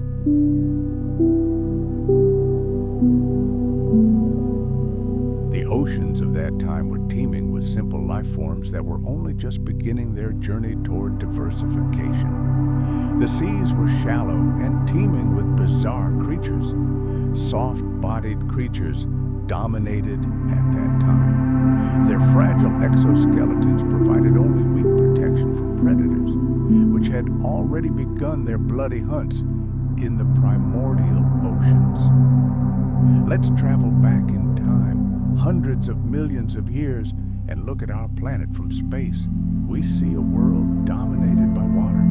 The oceans of that time were warm and surprisingly calm, and the boundary between the shallow coastal waters and the abyssal depths was barely discernible. From orbit, the Earth would appear a dazzling blue sphere, its endless, shallow seas like giant mirrors reflected the bright rays of the ancient sun. Life in these waters was only just beginning its great journey. Microscopic plankton, bizarre brachiopods, and the very first, still clumsy vertebrates had already staked their claim to existence. With the onset of the Ordovician period, the picture began to change. The oceans grew ever deeper, opening new horizons for evolution. The underwater world rapidly grew in complexity, transforming into a tangled web of life. Like underwater cities, the first coral reefs began to grow. These complex living labyrinths became a refuge and home for countless marine creatures. But alongside these peaceful inhabitants, death-bringing creatures also emerged.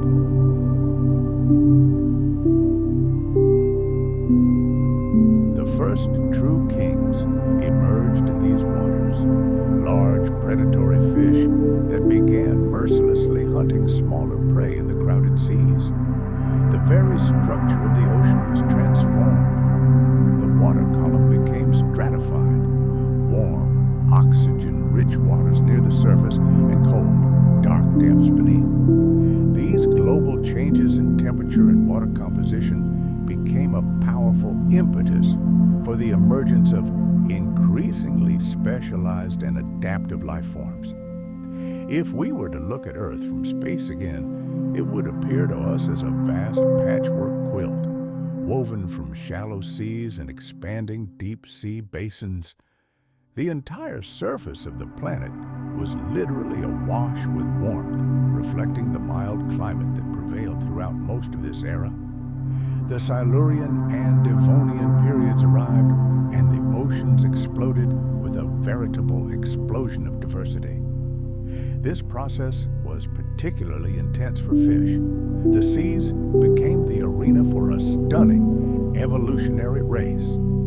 The underwater world was inhabited by an incredible number of species, from tiny organisms filtering the water for food to gigantic armored predators. But the true revolution came with the emergence of jawed fishes. It was an evolutionary breakthrough that forever changed the rules of the game. Armed with this deadly weapon, the new predators became far more effective hunters. Their emergence triggered a chain reaction of changes throughout the oceanic food chain.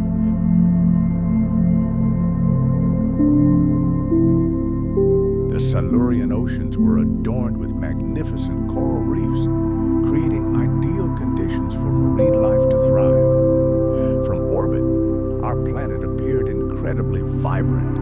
Its oceans literally teemed with life, and its coastal zones were dotted with thriving reefs. The atmosphere, still supersaturated with carbon dioxide, maintained a warm and humid climate, a true boon for these thriving marine worlds. The Devonian period, often referred to by paleontologists as the Age of Fishes, witnessed the triumph of this class of creatures. Fish of all shapes and sizes conquered every aquatic space, from saltwater oceans to freshwater rivers on land. The seas were the domain of giant placoderms, the first cartilaginous sharks, and a host of other amazing creatures, including the first ray-finned fish. At the same time, life began to colonize the murky depths. The first deep-sea ecosystems began to form, where organisms adapted to existence in the perpetual darkness and cold. The ocean was a dynamic, ever-changing stage where new species emerged one after another to occupy any available niche. From space, the Earth of that time would have appeared as a veritable aquatic world, shimmering in every shade of blue, a living reflection of thriving marine ecosystems. Life on land was also taking its first tentative steps, but the oceans remained the primary force shaping the appearance and climate of the entire planet.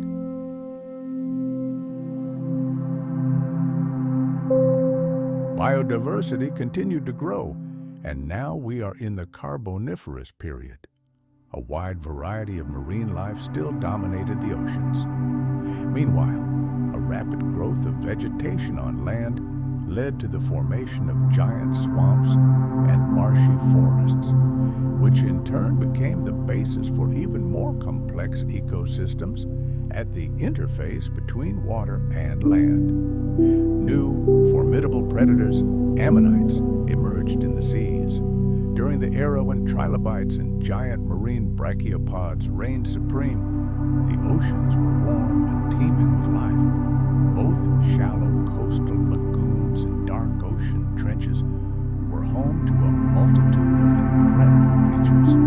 Their prosperity was made possible by high levels of oxygen in the atmosphere and an abundance of nutrients in the water. A view from space during the Carboniferous period would reveal a planet with emerald equatorial regions, where the continents were covered in endless swamps, and a bright blue ocean that literally seethed with life beneath its surface. By the beginning of the Permian period, the planet's appearance had once again undergone dramatic changes. A single supercontinent, Pangaea, began to form. This titanic process transformed the entire geography of the world. Shallow seas that once covered vast territories began to dry up and disappear, while deep ocean basins grew ever larger and wider. Life in the Permian seas was extraordinarily diverse. Fantastic creatures inhabited them, including the first true marine reptiles.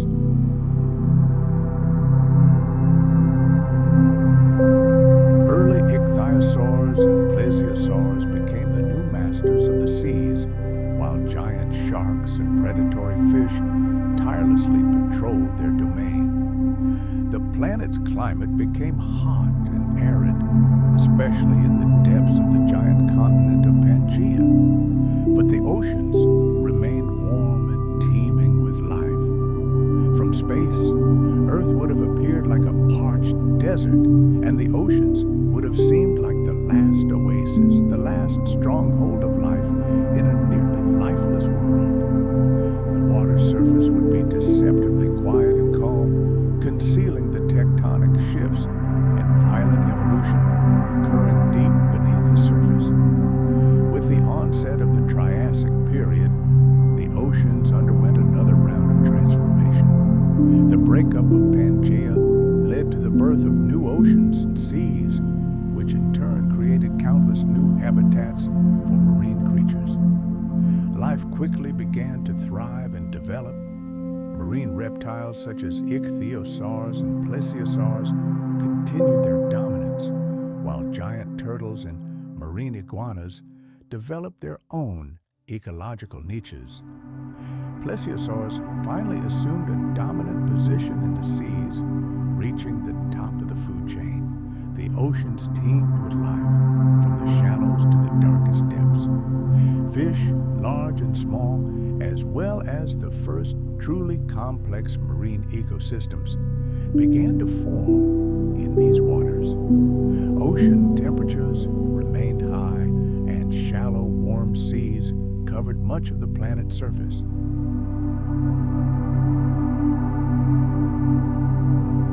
From orbit, the Earth appeared as a vast expanse of warm, shallow waters lapping the shores of newborn continents. But these waters were not deserted. The oceans were filled with the ceaseless movement of ancient monsters. Their invisible presence created an ever-changing rhythm on the planet's surface. During the Jurassic period, the oceans became a veritable kingdom of marine reptiles. Giant, long-necked plesiosaurs and massive torpedo-like ichthyosaurs hunted here. Life in the oceans was astonishingly diverse, from microscopic plankton to these colossal predators. Coral reefs thrived in the warm, shallow seas, providing shelter and food for countless organisms. The oceans were the cradle of life. In that distant era, they were saturated with nutrients, fostering a thriving marine life in every corner of the world. From space, the planet appeared like a bright blue pearl, where coral reefs, like precious stones, adorned the warm seas, and vast, shallow waters supported incredible biodiversity. During the Cretaceous period, the oceans continued to change, becoming even more complex and diverse. Continents drifted further apart, and ocean currents shifted their patterns, redistributing heat and nutrients and creating entirely new marine ecosystems. The Cretaceous oceans became home to the most incredible marine creatures, including giant mosasaurs, colossal sharks, and even the first primitive whales.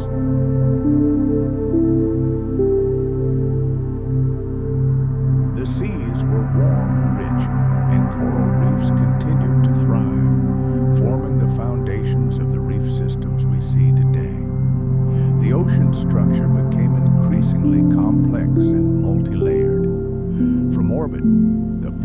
that time would have appeared as a dynamic, ever-changing environment. Earth's oceans were teeming with life and diversity.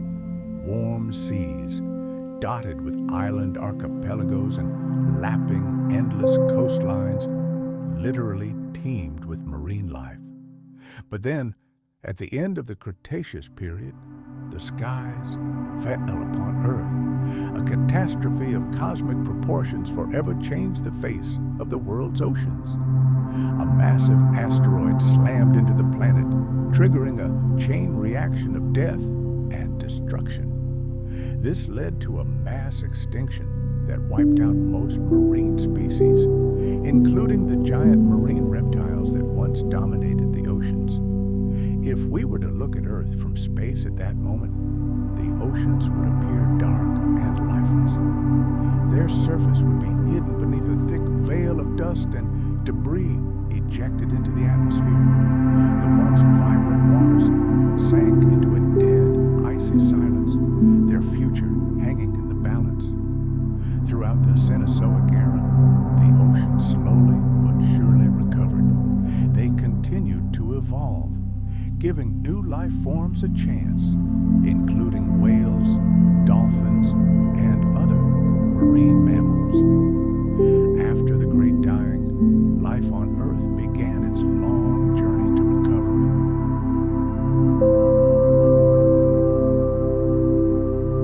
From space, our planet began to look almost identical to today, and its oceans once again teemed with life, becoming a powerful testament to the incredible resilience of our world. The evolution of terrestrial ecosystems is one of the most significant chapters in the history of life on Earth. While the oceans were the cradle of life for millions of years, land remained a hostile and lifeless desert until the Silurian period. The transformation occurred painfully slowly. First, plants played a leading role, and only then did animals begin their gradual migration to the shore. Over time, terrestrial ecosystems evolved into complex webs of life, rivaling even the oceans in diversity and complexity. During the Silurian period, when the oceans teemed with life, only the first tentative signs of life appeared on land. The continents were barren and deserted, save for small, moist patches. Only microscopic organisms and the most primitive plants lived here. The first true conquerors of the land were mosses and liverworts, which somehow miraculously adapted to the harsh conditions of open, wind-dried spaces. These humble plants played a key role in the formation of the atmosphere, ushering in the great terrestrial era. Millions of years ago, it was plants that triggered the greatest transformation of our planet. They began the titanic task of absorbing carbon dioxide, a toxic gas for many, and exhaling life-giving oxygen into the atmosphere.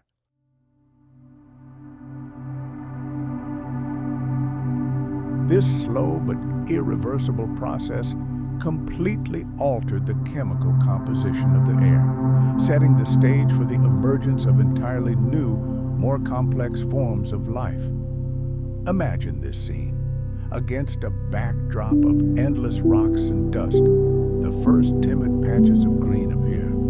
They were like drops of life in a dead ocean of stone, almost invisible harbingers of coming change.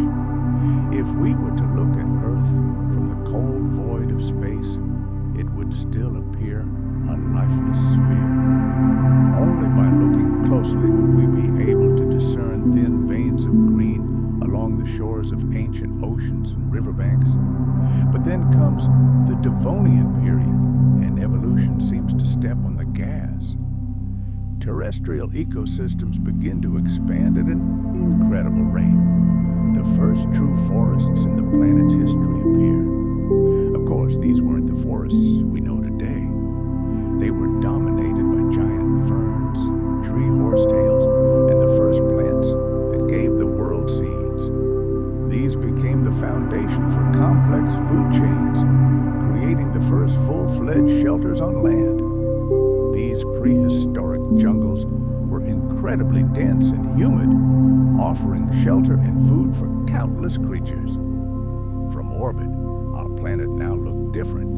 Green expanses confidently spread into the depths of the continents, reclaiming ever-new territory from the rock.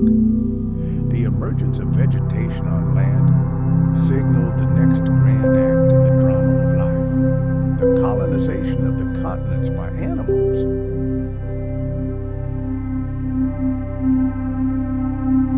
Dense, endless forests and gigantic swamps covered most of the land. The air, saturated with oxygen to the limit, was thick and heavy, like a foggy soup, and in it floated unprecedented giant insects. The key moment in the conquest of land was the transition from amphibians to reptiles. At the end of the Carboniferous and the beginning of the Permian, it was reptiles that took over the mantle of dominance. These creatures proved far better adapted to life away from water. Their secret weapon was the unique ability to lay hard-shelled eggs, which could survive and thrive on land. This was a revolutionary invention of nature. Reptiles, including the earliest ancestors of dinosaurs, began a victorious march across the planet, capturing every available ecological niche. Their success was also facilitated by the development of plant life, which provided them with an inexhaustible food supply. The ecosystems of that time were striking in their diversity. From humid tropical forests to arid, sun-baked deserts. From orbit, the planet now appeared like a colorful patchwork quilt, where lush green patches of forests gave way to the yellow-brown expanses of deserts. It was a dynamic and vibrant world, where life was taking over every available corner. The Permian period is also remembered for its monumental geological upheavals that forever changed the face of the planet. All the continents collided and merged into a single supercontinent, Pangea.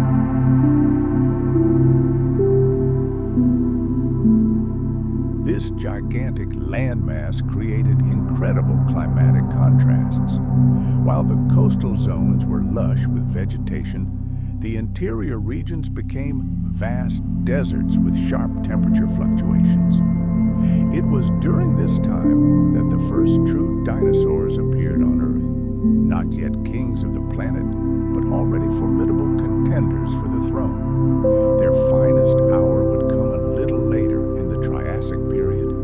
From space, the view would be grandiose but more monotonous. A single, gigantic continent surrounded by a boundless ocean. The Triassic period officially marked the beginning of the age of dinosaurs. Terrestrial ecosystems became more complex, and the emergence of giant dinosaurs was closely linked to the spread of gymnosperms. During this era, conifers reigned supreme in forests across the planet. They became a new, reliable source of calories for herbivorous dinosaurs, who, in turn, became a food source for a growing army of predators. The world of the Triassic was diverse. Endless coniferous forests covered vast territories, while deserts, swamps, and lakes provided shelter for a multitude of other amazing creatures. From orbit, Earth would appear increasingly complex. Vast land masses covered in dark green forests alternated with lighter patches of arid land. During the Jurassic period, life on land reached its peak in development and complexity. Dinosaurs firmly established themselves as masters of the planet.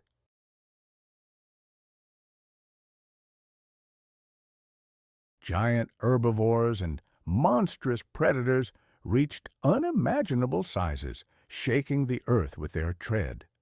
Meanwhile, equally large marine reptiles dominated the oceans. And in the skies, a miracle occurred. The first true birds emerged from a group of small predatory theropod dinosaurs. The plant world became even richer. Dense forests now consisted of ferns, cycads, and conifers. From space, the planet would have looked simply fantastic. Lush green carpets of forests covered entire continents, and multi-ton herds of herbivorous giants roamed the endless plains. The carbon dioxide-rich atmosphere created a greenhouse effect, maintaining a warm and humid climate ideal for life to thrive. Evolution moved forward, and during the Cretaceous period, terrestrial ecosystems received a new boost. Flowering plants triumphantly spread across the globe. This was no less significant an event than the emergence of dinosaurs. The new plants became a food source for herbivores, which, in turn, gave rise to even larger and more specialized predators. The climate grew ever hotter, and life on the planet flourished. From space, the Earth shone with vibrant greenery, as vegetation covered almost all land, and the oceans teemed with life. But all things come to an end. The end of the Cretaceous marked the end of an entire era. Catastrophe came from the heavens.